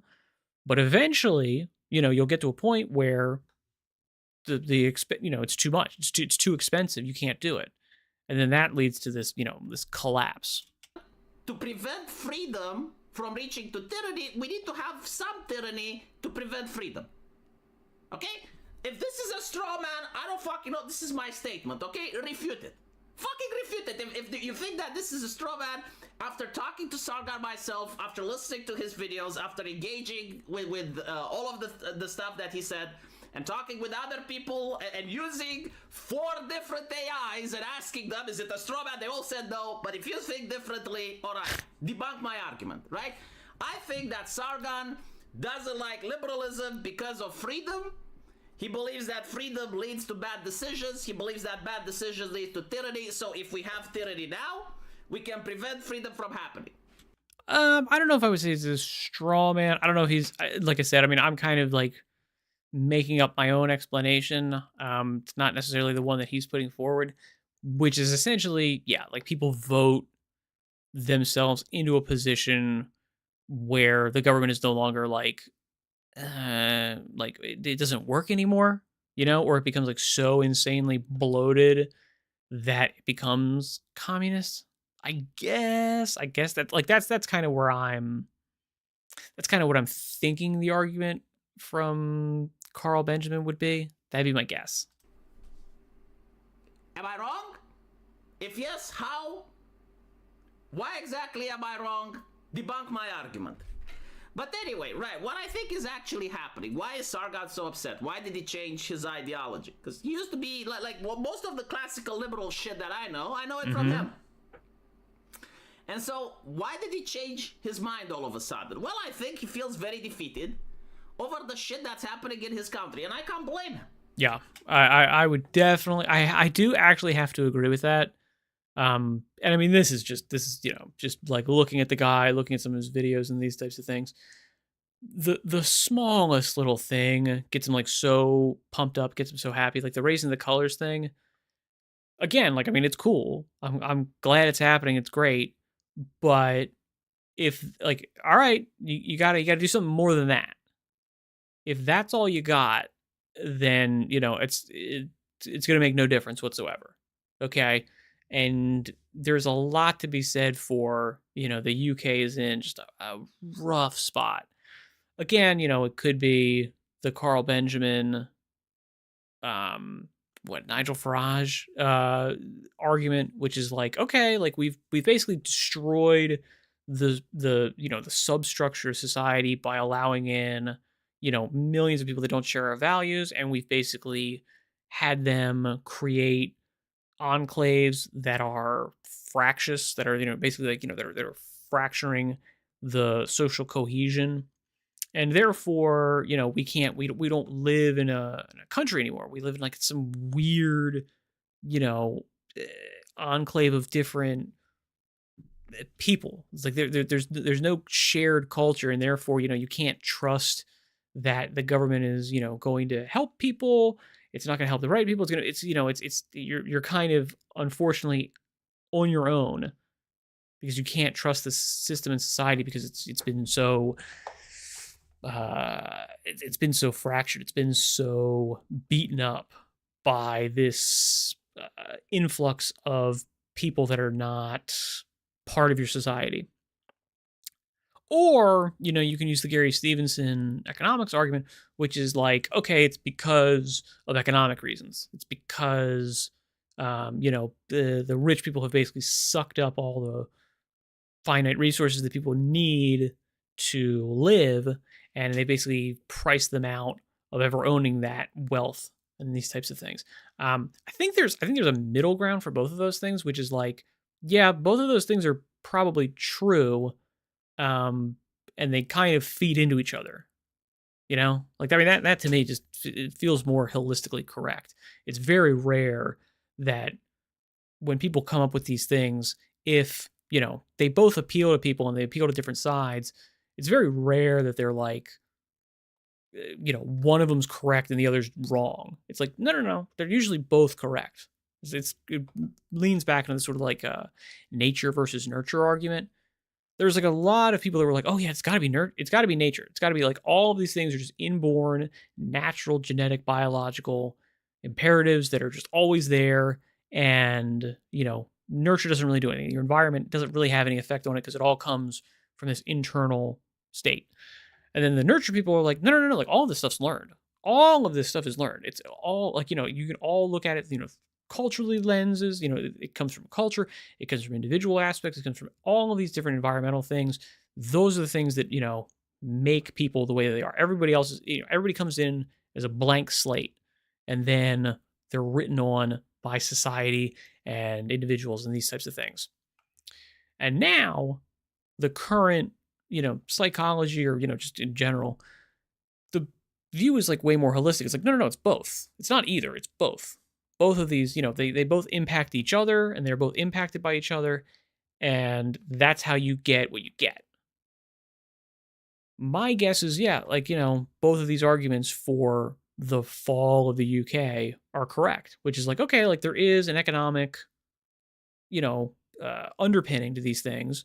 And that economic underpinning means that, hey, if we wanted to continue spending in the UK for all of our social programs, we have to finance debt. Now, how do we finance debt? Well, we can increase productivity. Well, that's very difficult, and we can't really do it in the short term.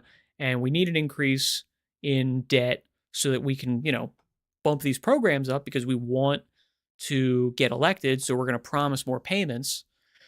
Okay, well, then how do you do it? And I was like, well, we could import more people, and that'll make your GDP go up, and your GDP going up allows you to finance more debt from the central bank.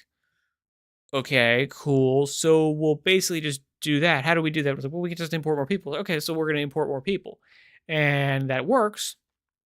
Okay, so then cool. We'll just keep importing more people, and that'll keep, inflating the debt, and therefore you're able to, continue that cycle. The problem is that, you've got, even if all of those people assimilated, you've still got a problem, which is, your debt's going up. Like, you're not really solving the problem.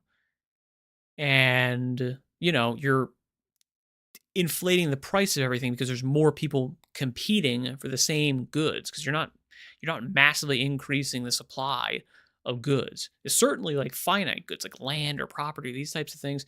You can't just, create more of those things. You can create more houses if, you're allowed to, which in general is not a thing that a lot of people who already own houses want to happen because it's like, hey, not in my backyard. I don't want a big giant, skyscraper growing up right next to my house because it's going to deflate the price of my house because there's going to be a greater supply of houses right next to me. We don't want to do that. So, it's very difficult to create a new supply of property. And it's essentially impossible to create a new supply of land. So, the people that have it, even if they're not like, concentrating wealth by sucking it up, they're getting richer because those assets are increasing in value because there's more people in the country who want a piece of it. And therefore they're willing to pay more and more and more and more and more. Price goes up and up and up. And the value of that property goes up and up and up. I can't blame it. Like, if the shit that's happening in his country would happen in mine, I would probably be devastated. So I get where he's coming from, right? Like, he feels defeated. He feels that everything he does is for nothing.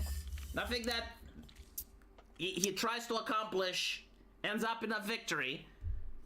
He's looking at the United States, see them how they vote Donald Trump. He's salivating over that shit. Yep. Looking at Eastern Europe, seeing like what victories are in Poland, salivates over that shit. And his country is the clown car. Okay, fine. I'm not going to make fun of him for that. But when I went to Britain, he showed me the devastation. Took me on the street and waved his hand like Moses over the Red Sea, and it's like, look what they did to this beautiful place. Yeah. And my answer was like, yeah, you know how to fix it? And he said, how, V? He sought wisdom from me, and I said, get rid of the welfare state. Yep. And he said, yeah, but like British people don't want that. It's like, why?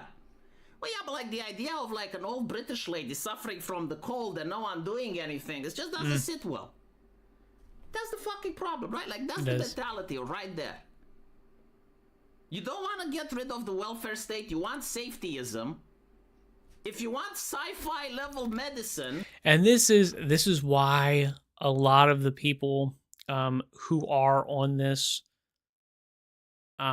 side now, I shouldn't say this side, who are on that side now, who are on the side of like the conservatives, so like the Carl Benjamins, they are old school liberals, lefties, who basically go, okay, well, some of the lefty stuff went crazy in terms of like the social stuff. So like trans stuff or whatever, right? Trans stuff, immigration, whatever. It got way too crazy, way too fast. I wasn't able to, make the leap. Wasn't able to keep going. It jerked me too hard, too fast. Wasn't able to do it. So now I have to go to the other side because there's only two sides. Obviously, there's not actually two sides, but whatever. We're going to pretend that there is. So I have to move to the other side. The problem is that, a lot of their instincts are still the same, which is, okay, yeah, we do want this. We want this welfare state. We want, all of these big social programs. We want these things. And it's like, okay, well, the reason why the other side, the conservative side, didn't want these things is because they have, consequences. They have second order consequences.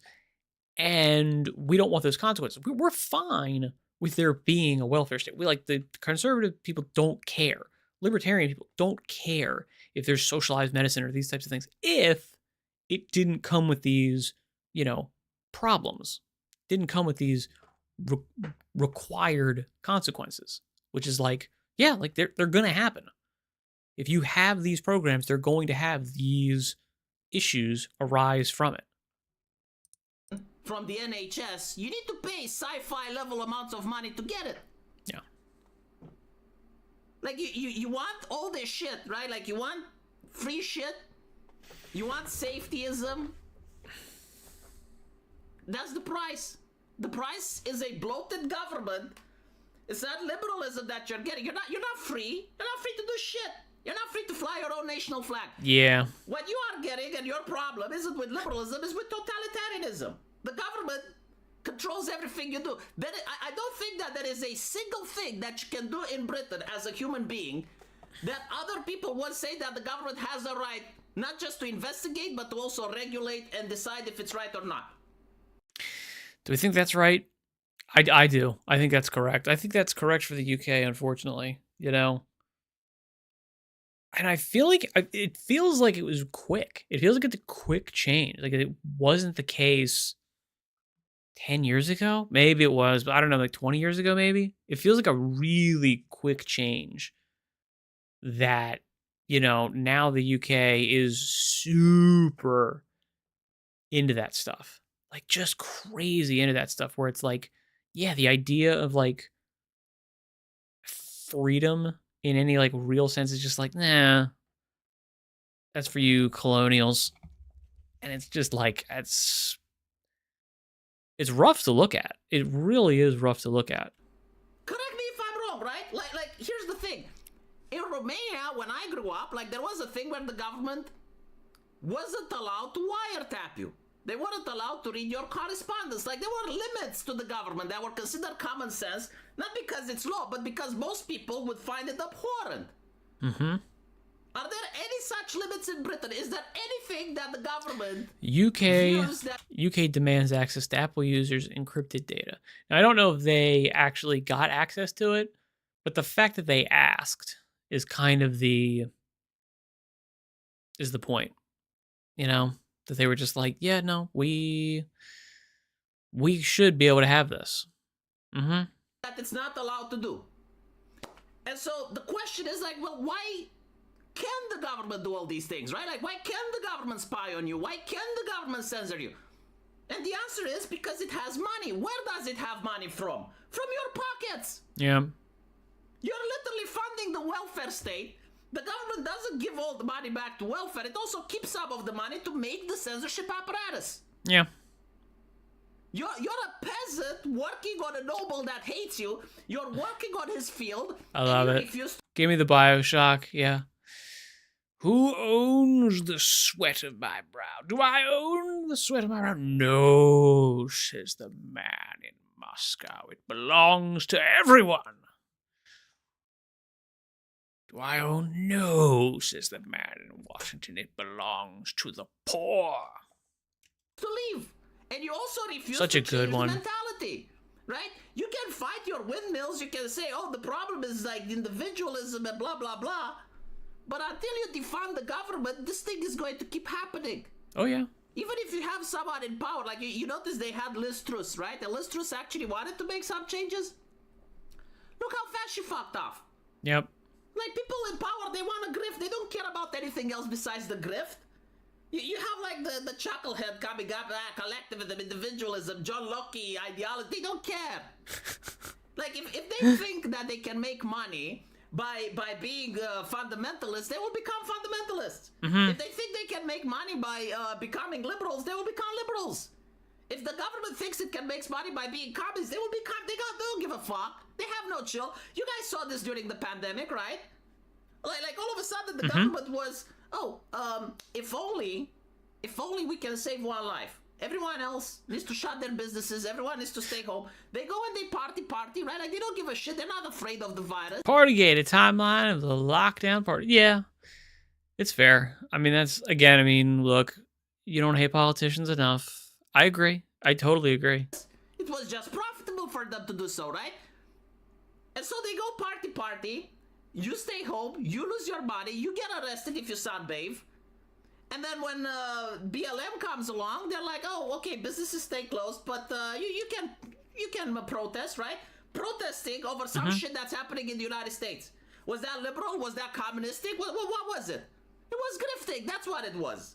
You know, like those were their voting base. Those were their pay piggies. Why would they complain? Right? Like if you're a pay piggy, then you get rights. If you're not a pay piggy, you get locked inside, right? And then when Ukraine gets invaded by Russia, all of a sudden it's not if only we can save one life, it's like to war. There's no ideology here. This is not the government that's like principled or it's like, they're this or that, and then we got liberalism and freedom. You don't get shit. Okay? You have corruption. That's what you have. You're living in Eastern Europe and you don't fucking know it. And when an Eastern European comes and fucking tells you your problem is safetyism and welfare, okay? Get rid of it. And you're like, well, no, that's actually good. That's a good thing. Well, okay, then fucking enjoy your government. You know? I gave him another solution.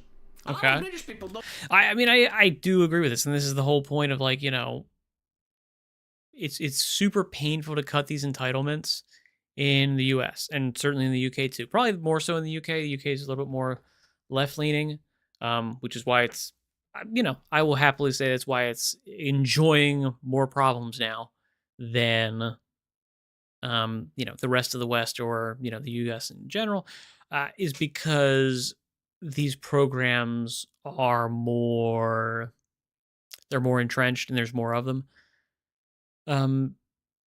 So yeah, I mean, you do get these things. Don't like it, but it's true, right? His grandfather came from the Indies seeking a better life in the UK. And apparently he got it, I assume, right? And I was like, why can't you be like your grandfather? Like, you are a peasant working on a farm. Get yourself another noble. Like, like, this is the reality. It's a new feudalist system. Like, you're going to have to get a noble, but, like, why the one that hates you? Why can't you get a noble that likes you? $100 is what it costs to take a plane to Poland and start a business there. I'm not saying renounce your citizenship. I'm not saying sell your house. I'm saying start a business and pay taxes to a government that doesn't hate you. Go to Poland, right? Yeah. That's it. That's all you gotta do. No. And people tell me, it's like, well, if everyone fled, and it's like, no, you're looking at it wrong. If everyone is funding their oppression, right? If everyone is paying for their oppression, you get oppressed. And you know what? Maybe this is a good argument for the Gary Stevenson stuff, which is like, you know what? No, do the wealth tax. Get in there. Do that wealth tax, and make it as big and as beautiful as you want. So you piss off and alienate and force out everybody who's paying 30% plus of your taxes. And then when you can't afford to pay anybody's entitlements, you know what's going to happen? The government's going to collapse and you'll have to figure shit out for real again. You know what? Maybe that's good. Maybe that would be a good thing to go like, you know what, Gary, I support you 110%. You should absolutely have this wealth tax. I think it's going to be great. I think it's going to be fantastic. Obviously, I'm not going to move to the UK, and I'm not going to, start a business there or have anything to do with it. And I'm going to probably try to cover my eyes whenever the UK or the BBC, comes up on the news or anything like that, because I don't want to see the horrors that will be unleashed because of it. But down the line, hey, probably going to be better for the, the few people that survive, because they will realize, oh, you know what? Actually, this whole welfare state thing was a horrible mistake, and we're not going to do it anymore. Solution is simple. Go home, go broke. Stop funding it, right? If everyone left, the government would collapse. There would be no more money, right? Mm-hmm. Like the money that they're taking is that they're taking it from people like Sargon that actually has a business. Yeah, that's true. You know how much money he probably has, like with the business that he does, right? Like he's actually someone that matters. He's not an average Joe. Yep. And so, like, if a lot of people would defund their own government by like going and building businesses somewhere else, it would collapse. It wouldn't have money to maintain the system. Yeah. But it is what it is, Yes, sure, of course, it's liberalism that's the problem. I don't think he's going to solve the problem. Not with this mentality. I just don't think it is. I feel like he needs to look at Eastern Europe, understand what's happening here, and realize that what's happening here is happening there, and then try to import some Eastern European solutions for the troubles that he's having. Until he does that, nothing will change. That's my opinion. And of course, I'm not upset with him. Like, I'm not angry or anything like that. I'm still friends with him. It's just that ideologically, I can't agree. Like, if you say nonsense like communism is an individualist ideology, or you have everywhere you have liberalism, you're going to end up with communism, or Britain is a liberal state. It's like, come on. No. It's like, that's nonsense, Like, I mean, that's nice that you can say that in front of a university professor at an academia, but you can't say that in front of an Eastern European, okay? Defund the welfare state. Stop it with the safetyism. I guarantee to you, over 60% of your problems would go away the next day. Yeah. Let me know what you guys think. I agree. And as usual, I will see you in the comment section. Holy shit, my troll died. Did you notice that? My troll died. What happened? My phone battery died. This is the welfare state. Honestly, the Romanian welfare state taxing me way too fucking much, to the point where it's difficult for me to buy a new phone. I'll see you guys in the comment section. Thank you. Yeah, I mean, I you gotta like this guy.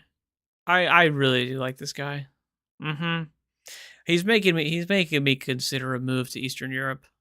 I'll be honest though, I kind of feel like maybe the U.S. is the place to stay, especially because of the fact that, you know, as a U.S. citizen, even if I move somewhere else, I think I can get like I think I get like a tax break, but I still have to pay taxes in America. A little bit of discontent in Britain. I'm not sure you guys are aware. If you're not on Twitter, you may not notice it because the mainstream media isn't really reporting on it. They're playing Capture the Flag. British people are painting the English flag everywhere. All right. Why everyone was putting up England flags, and the reason they were taken down. Outrage was first sparked when councils tore down English and British flags. But why were they removed? And why is everyone putting flags up? Unless you're unaware, this is the whole English raise the colors thing, which is, I don't know, I guess just to say, hey, we're not dead yet. You haven't completely annihilated the English population, and we're not for all the stuff you're doing.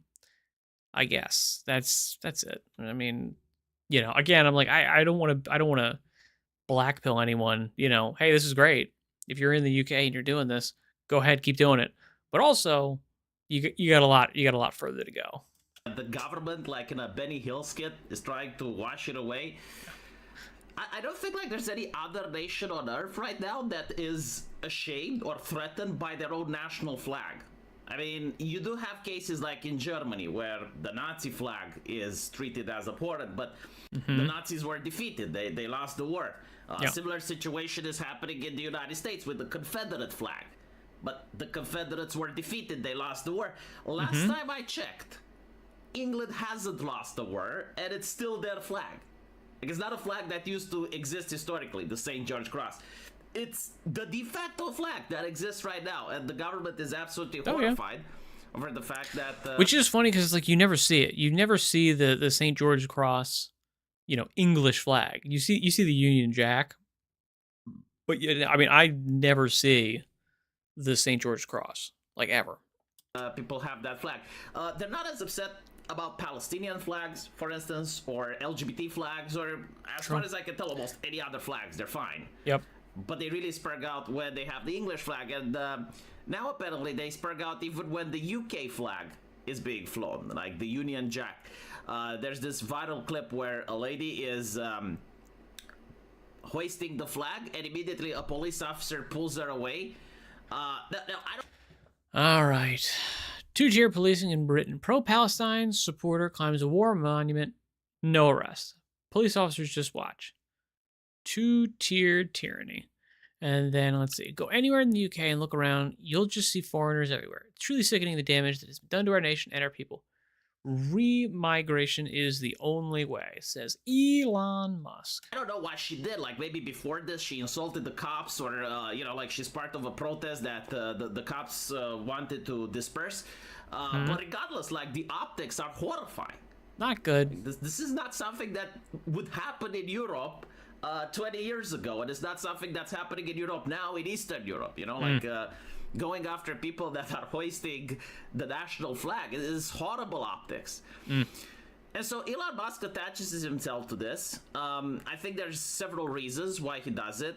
Number one, I genuinely think that he cares about free speech, like the concept of freedom of expression.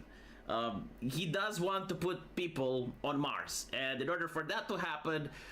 Do we think Elon Musk actually wants to put people on Mars? Yeah, I think so. I think he does. Like, why would you want to do that? Why would you want to put people on Mars? Obviously, the stated goal is that, you know, you want to do it because there could be a catastrophe on Earth, and it would, you know, wipe out the human species. And therefore, if you put, you know, people on Mars, you're, you know, you've got, like, you know, not all your eggs in one basket. That's true. However, I will also say it's just having people on Mars is not enough. You need to be able to build, like a fully self-sustaining human society there that doesn't need a tether from Earth to survive, which is what it would be for a very long time. I would even go so far as to say, what? I mean, like, basically, definitely forever, probably. Potentially. Like, I mean, there's some things like, what is it? Like soil stuff is like you basically have to have, I mean, I don't know if this is true, but it's like you kind of almost have to have earth soil to grow stuff. Like you couldn't grow stuff on Mars just like the Martian style, where it's like we take waste water and waste products from humans or whatever, and then mix it with dirt/clay of Mars, and then you're able to grow stuff. I don't know if that's true. He needs people to have critical thinking, and he needs people to be able to share ideas.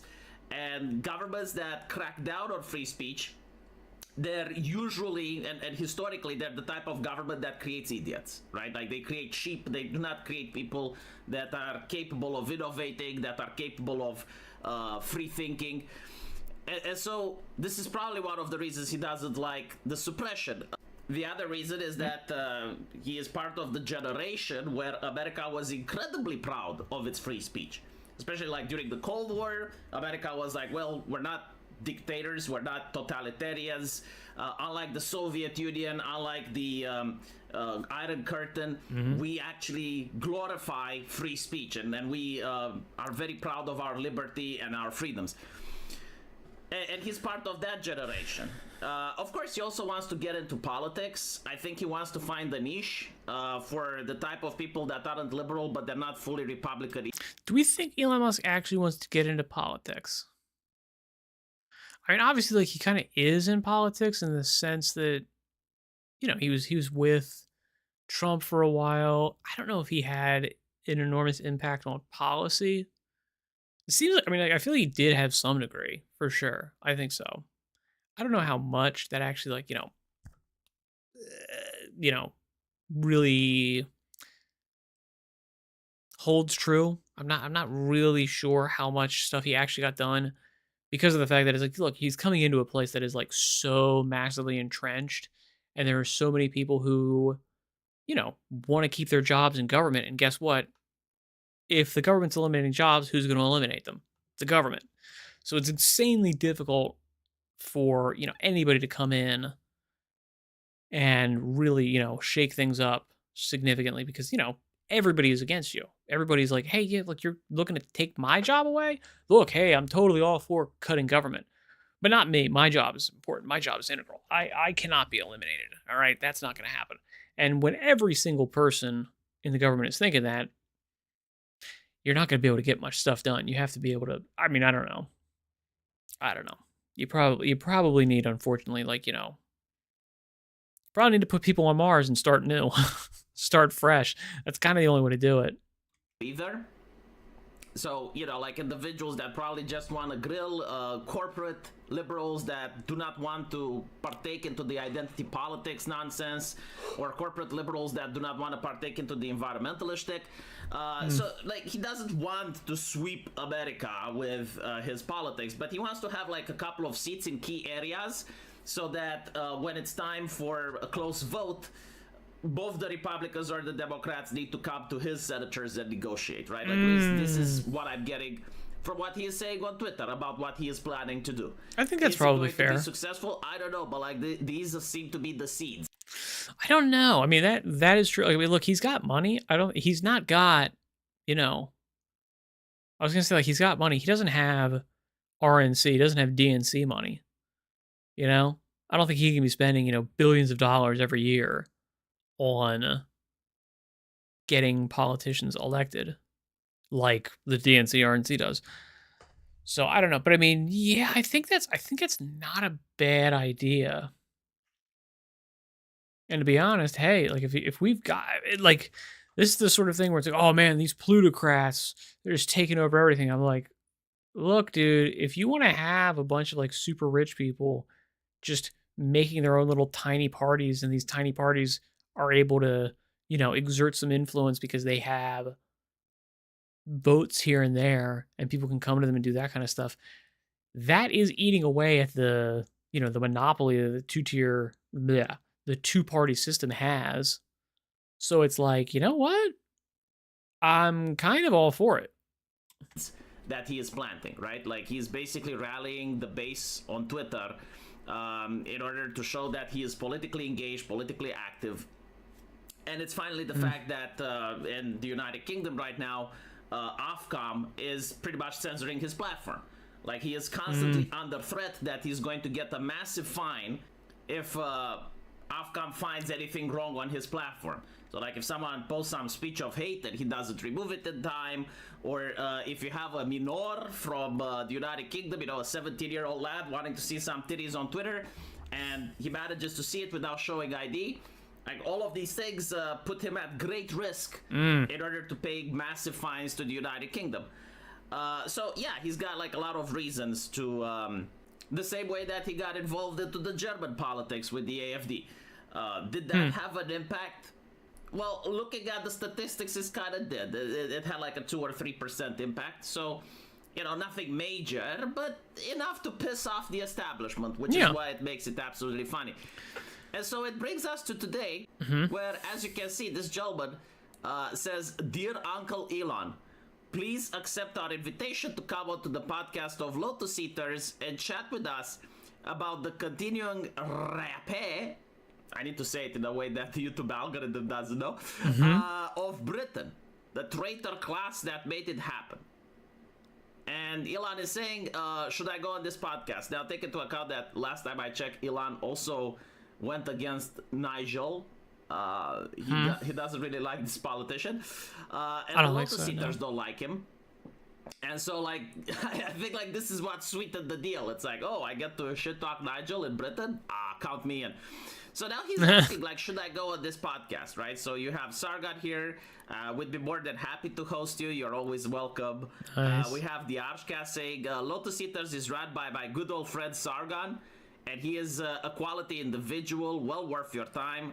I should also mention that I didn't argue with Sargon at all recently, right? Like, we have no ideological disagreement. I too now believe that communism is the most individualistic ideology on planet Earth. And of course, I support Sargon, and I hope that Elon Musk actually does travel to the UK. Oh, man. Now, here's why this is absolutely funny. The Lotus Eaters, the way they have guests is to have them in person. Very true, yeah. All right, so what did he say? All right, a conversation with Sargon of God would be pretty epic. If you can, please make it happen. Just be careful if you travel to Britain. I hear they can arrest people for saying stuff the government doesn't like. I've heard that too. I think that might be true. So this would actually mean that Elon Musk would have to travel to Britain. This is going to cause headlines. This is going to cause massive headlines. And you're going to have the BBC and the Guardian. It's like, who is he talking to? Oh, those assholes that with the rape joke that talked with Liz Truss, and it's going to make them boil. It's going to make some uppity people extremely upset, which is why I support it. But I would also, enjoy seeing it. Like, it's very fascinating to see Elon Musk sitting down and talking with Sargon of Akkad. Would definitely recommend that he puts this under membership even. I would pay for it. Anyway, right. The other alternative is that he doesn't physically go there, right? Like, since this is Elon Musk, I'm pretty sure that the Lotus Eaters would make accommodations yeah, for in order to have, like, a live stream, a Zoom call, or anything of the sort in order to, make it happen. Because at the end of the day, Elon Musk is a very busy person. I don't know if he's going to just travel to the UK in order to get a single podcast done. I would agree with that. Yeah, I don't think it would happen. I mean, then again, it's like, I don't know actually how busy he is. Because, like, he makes time for other stuff, right? Like, I mean, he is ostensibly the CEO of a bunch of companies and all this kind of stuff. But I feel like at this point, he's got to be pretty good at delegating, right? He's got to be. He's got to be good at that. So, I mean, he's probably got people involved in all these things. that are able to run stuff if he wants to, like, you know, take a day off or something like that and be like, yeah, all right, I'll just go to England. Obviously, it would be better if London was like a nicer spot. It wasn't, you know, like a bombed out crap hole now, and it was more, you know, safe, pretty, normal, idyllic, like it used to be. Okay, apparently, I mean, I don't live there, but everyone who does apparently is like, yeah, it's not. It's gotten a little bit crazy. It's not nearly as good as it was. So it's kind of, you know, for him, you know, there's not as much of a upside unless he's going to go there and, you know, knock out some other deals with people. It's kind of just a waste of, you know, however many hours it takes to get from, you know, California or Austin to London, England, wherever. Yeah. Unless he already has business there and this is just like a side trip. Sure. Now, the interesting thing is, like, why is no one trying to stop him?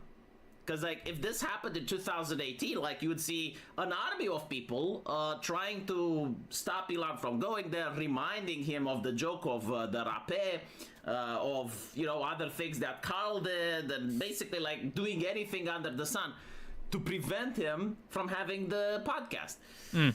I think there's several reasons for it.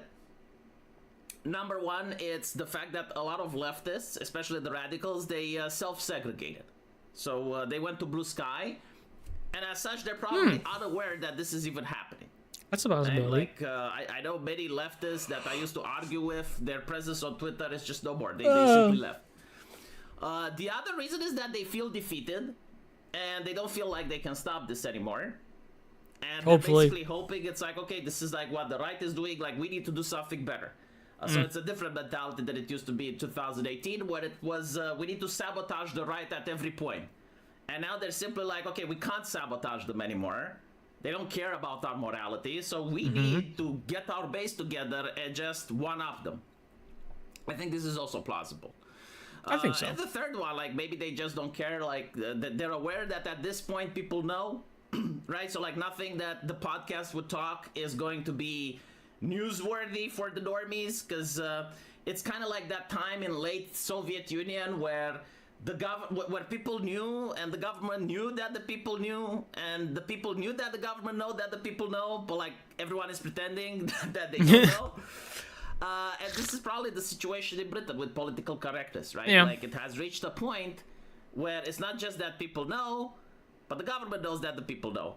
The only thing, and I think that's a fair statement to make, because, like, all right, like when you have Keir Starmer come out and is like saying stuff that, like, if someone quotes it, like an anime Fox girl quotes it, they're like, oh, this person's talking about like the Great Replacement Theory, and it's like, no, she's just quoting this like liberal leftist politician in Britain who's the prime minister. Okay, well, if he's saying that kind of stuff, then it probably means, okay, we're getting a little bit, we get it. We can't continue going this route. We're kind of just totally losing everybody. is that people don't know that each other knows, right? Like, people still assume that other people don't know, when in fact they all do. Okay. So yeah, the type of podcast here is not really threatening to the establishment in that sense. It's like, oh, it's going to open people to new ideas. It's like, no, people have already been open to the new ideas, and so this is probably why they're not trying to stop it. Still, right? I hope it happens. I think that's fair. If you have a Twitter account, do support this from. All right, then I got one more. I was gonna say I've got a couple more videos from him, but I want to switch gears over to side scrollers for a second. Now this is an older one. This is a couple days ago, but this is about the Metal Gear Solid. Is it Metal Gear Solid 3 or is it just Metal Gear? It's got to be Metal Gear Solid 3. The Snake Eater stuff, the remake. Yeah. Apology you have to read when you start up the new Metal Gear Solid Snake Eater. What do you mean? Oh yeah. Now this is a remake. This is a remaster from a game. Not, you know. I guess, yeah. Okay, remaster. Yeah. whenever it was. And when you go in and you play this remake, which people did we like? I mean, I'm trying to remember if I liked this game. I know I didn't buy it. I feel like I rented this game when it came out, and I never finished it. Like Metal Gear Solid 2, I enjoyed. I never played Metal Gear Solid. I never played the first one. The fourth one I bought, but I like never played it. 3 was like just a complete miss for me. Like I didn't play this at all. But apparently it's super good. People are pretty excited about. You are greeted with this. This game contains expressions and themes from the original version, which may be considered outdated. They have been included without alteration to preserve the historical context in which the original game was made and the creator's original vision. Player discretion is advised. It's gay. Yeah, that's so stupid. Gay, man. Yeah. Yeah, come on, pussy dude. ass, like, oh man. Like, Yeah. bro, just let it be. Like, Yeah. it is what it is, bro. It's like like I understand why they did it, but I think it's I don't such a know. pussy-ass move. I remember. I understand why they did it. I mean, I guess because you go, well, they have to do something like that. They have to head off the controversy. But I'm like, dude, no, I don't think you do at this point in time. Like, we're past the sort of peak woke. We're past it. It's not necessarily the case that these games are going to get canceled anymore. Like, I don't think they're going to happen anymore. That there can be like a Twitter outrage mob that actually negatively impacts sales. I don't think we live in that world anymore. Like buying a DVD of like Tom and Jerry, and then like Whoopi Goldberg will come out and be like, "We're gonna keep all of these mammy scenes in here because that's history." Right? It's like, yeah, like that I get it, right? Because that's like, but like this one's it's just a game. Yeah. It's like, why are people such bitches? It's just, I don't know. All the murder in the game doesn't matter, you know. All the games, we don't apologize for murder or nothing like that. Just, you know, things that might hurt some bitches' feelings. I mean, there is that one point where Solid Snake takes a can and tosses it down the stairs and then names his child after it. I don't know that. I respect that. That's a Metal Gear Solid. Okay, I get it now. Yeah, I don't know. Okay, I just got the joke. These warnings. I got it. I just got the joke. That's good. Be upset, everybody. Yeah. Be careful. You know, stupid. Trying to get ahead of being canceled. Oh, sorry. Damage is going to cancel me. He says, but you're naked not. Snake, Craig. Oh, sorry. My fault. That's not the case, man. Solid Snake. My fault. Snake. Yes, but don't get upset at that. Get upset that I said naked snake, right? Or solid snake. Right. Yeah. Yeah, I'm so tired of this. And this is something that, you know, Disney did during 2020. Like, you can only hope. Like, people are more offended by this slate that shows up at the start of the game than they are the actual things that are in. Yeah. Which is definitely true. The substance itself. Which is obviously going to be the case. I mean, like, way more people, especially like the people that are playing these games. Like, the people that are playing these games liked this game. And, you know, a large portion of the reason why they like the game is because it was made back in the day. It was made back before all of this, you know, new stuff comes up where we're like, okay, yeah, we need to make sure that people are covered up and we need to make sure that, you know, none of this stuff is offensive to anybody. It's like, yeah, that's why a lot of people like those games, is because they were made without those considerations and they made better games. So, like, who's going to be offended by the fact that the game that you're remastering is still a good game? It's like nobody. And I mean, like, what? Like, are you worried about Anita Sarkeesian coming out of the woodwork? I'm like, she's done. She's out. It's over. She's out of business. It's so tiresome, so worrisome. So worried of just this nonsense that is being thrown out constantly because we're raising this generation of just giant fucking pussies. Yeah. Where something 10 years ago, 20 years ago Oh my God, I can't deal with it. It triggers me. It triggers my emotions. I have to go sit in my safe space, and I know that I'm being hyperbolic, but I'm not being hyperbolic. Yeah, no, that's what it is. I kind of think you are being you're being extra hyperbolic because realistically, it's not even going to be. I don't even think these people are actually like mad about this stuff. I think they're trying to cash in on the same, like Twitter clout chasing that used to work a couple years ago. That was like, yeah, like this is how I'm going to get views, this is how I'm going to get my dopamine from, shitting on a game or something old or something that's like, oh man, I'm going to make this be a big stink. I don't think they actually care about this stuff. I think very few people on this actually principally care about this stuff as like a first order concern. They probably now have like kind of like brainwashed themselves into looking at things through that view, and therefore they're like, ooh, I got like, upset about this because getting upset gets me views. I think I can get views off of this. Like it's not it's like the views come first, the upset comes, the feelings about it come second. A little mini list of Disney Plus movies or like content on Disney Plus that has some sort of caution on it. Would you believe the Aristocats has a discussion? Yeah.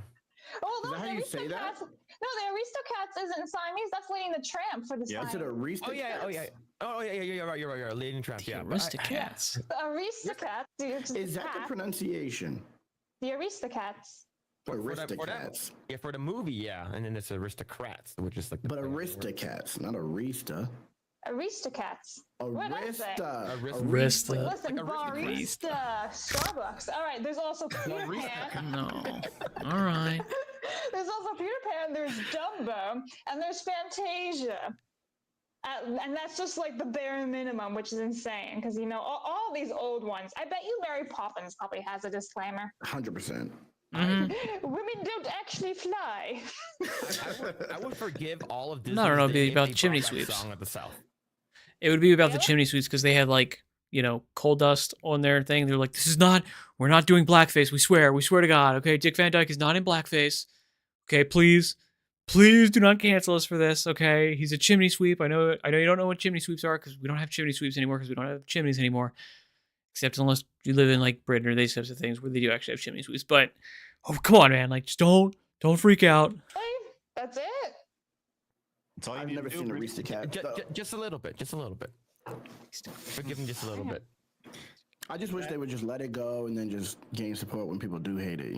If people hate on it. I bet you Frozen's gonna get a disclaimer. Like, we respect that you didn't put that bullshit in there. It's a game. What's Frozen going to get a disclaimer about? I don't know. He said the words "let it go," and I thought of Frozen. I'm like, I guarantee you something will happen. Like, Snowman doesn't actually talk. Olaf, not real. No, I think it would be like, hey, we're very sorry for casting an Asian woman to play this white lady. Yeah, we're not really going along with someone, ProZD's authentic casting stuff. We're very sorry for that. Something like that. They're being really stupid. Yeah. Do you think they're culturally insensitive to have a snowman talk for sure? I mean, it definitely is.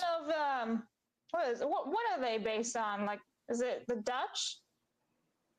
Is it? Roughly. Yes. Well, because you have, you have big summer blowouts and everything. So like maybe they're making fun of that culture and they're like, disclaimer, we love the Dutch. Probably. Honestly. I can see it. Yeah. You just gave him an idea. Oh no, I'm sorry. You're gonna apologize for Mulan and like all the other stuff, right? And it's like, oh, I'll make a man out of you. Oh my definitely. God. What do you mean by man? Yeah, I mean that's definitely Mulan is a very transphobic movie. Yeah, that's true. Yeah, have you seen the amount of arguments they make for what's his name? Shang? Is that his name? General Shang? Yeah, because he's like, he was in love with the woman pretending to be a dude, but he didn't know she was a woman, therefore he loves trans. And it's like, no, he knew she was a woman. That was his hormones. I mean, that was his lizard. Yeah, but they make the argument that he's into trans, or he's gay, or he's bisexual, or whatever it is. It's like, the reason why he's mad at Mulan's mad at Ping because Ping was a man and wasn't a woman. It's just like, what? You're a woman? damn it! That was a good, yeah. That's a good Flash Get sketch. You know what's amazing about Song of the South though, and I'm just going through this quick list of things that this movie's been banned. Well, it earned the guy who played Uncle Remus like an Academy Award. Yeah, and wasn't he like the first black? Wasn't that the thing The about first it? black in existence? No, to win an Oscar or something like Definitely that. the first. I thought it was like he won like for his category. He was the first black man in that category. I thought. I could be wrong though. I never saw Song of the South. Well, you won't find it on DVD. Oh, you just won't find it, baby. Said it won't be in the best interest of our shareholders to bring it back, even though there would be some financial gain. Like, no. I hate this shit. Damn. And they removed Splash Mountain. It's like, oh man, it's pisses me off. And then they put like Tiana's Bayou ride in there, and it's broken down, and apparently it lacks soul and everything. It's like, so you replaced, part of Disney culture and history with something that doesn't work, nobody cares about. Way to go, champs! Hey, Vlad, would you mind doing me a favor? This is says Disney knew what it was dealing with. Would you mind reading this really quick? Nope. All right. No. Nope. Gotta do the meme here. I got a tiny ass. Gotta do somebody else. No, get somebody else. What it got? Okay, Disney Come on. knew what it was dealing with during the film's production. Oh my Disney God, had they're really. No. Yeah, put it up there. Yeah. She gets up there. She gets up there first. There you go. Come on.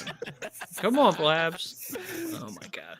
Almost got him. Such a relaxed. Oh, sorry. Go ahead, Blabs. Go read it. Just like zoomed in trying to read. It's like that's big, guys. Oh my God. All right. No. Put her up there. All right. It's just her. I don't want to be associated with this. Disney publishes Disavow. Vernon Caldwell wrote to Song of the South producer Perce Pierce to say, can I even say that word on YouTube anymore? No. I guess so. The Negro situation is Oh a my dangerous God, one you between idiot. The Negro haters You are- and the Negro lovers. There are many chances to run afoul of Oh my situations God. that could run Disavow. the gamut all the way from the nasty to the controversial. Disavow. I'm not associated with this at all. Oh. It's good. Well, that's getting clipped. That's right. That whole That thing. is, yeah. The entire thing. That's right. Mhm. Wouldn't you know it? Canceled. Apparently the film's cast stood behind the movie, so like everybody who was in was like, I don't even understand what the issue is here. Of course. So, but anyways, I don't even. How 40 did we years get here? later? What was the story we started with? I don't even know. Snake Eater. You're solid. Snake Eater to Song of the South. Yeah, but that's my fault. I brought up Disney. I derailed. Oh my God. Ice Wolf says watching Side Scrollers was fun while it lasted. Yeah. Yep. It was, but Has it was all right. permabanned, not just a ban. All right. Permabanned an Overwatch 2 player for calling someone a noob. Of all things. Yeah. A noob. Overwatch 2 players may want to think twice before throwing around old school gaming insults. The horror. I know. Those As they gamer just words, upheld man. A permanent ban They are against rough. a user calling someone. All right, let's think. So we've got this. I don't know if I even want to watch the rest of this stuff. I'm like leaning towards trying to do something else. Because these are not. These are okay. These are relatively interesting, but it's also like I feel like I'm reacting to stuff, and these are like longer videos, so I don't know if I want to get into it as much. I feel like they're not bringing up as much stuff. It's not to say that I don't like side scrollers. I actually do like them quite a bit, but I will also say I don't want to be like just harping on their stuff. So I think, I actually do have some stuff that I could do earlier. So I think I will, I'll end it today. And therefore, I think it makes sense.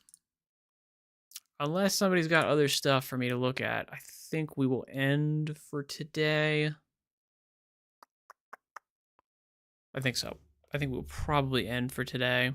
I do. Like I said, I've got some other stuff I could do. earlier, which would be like,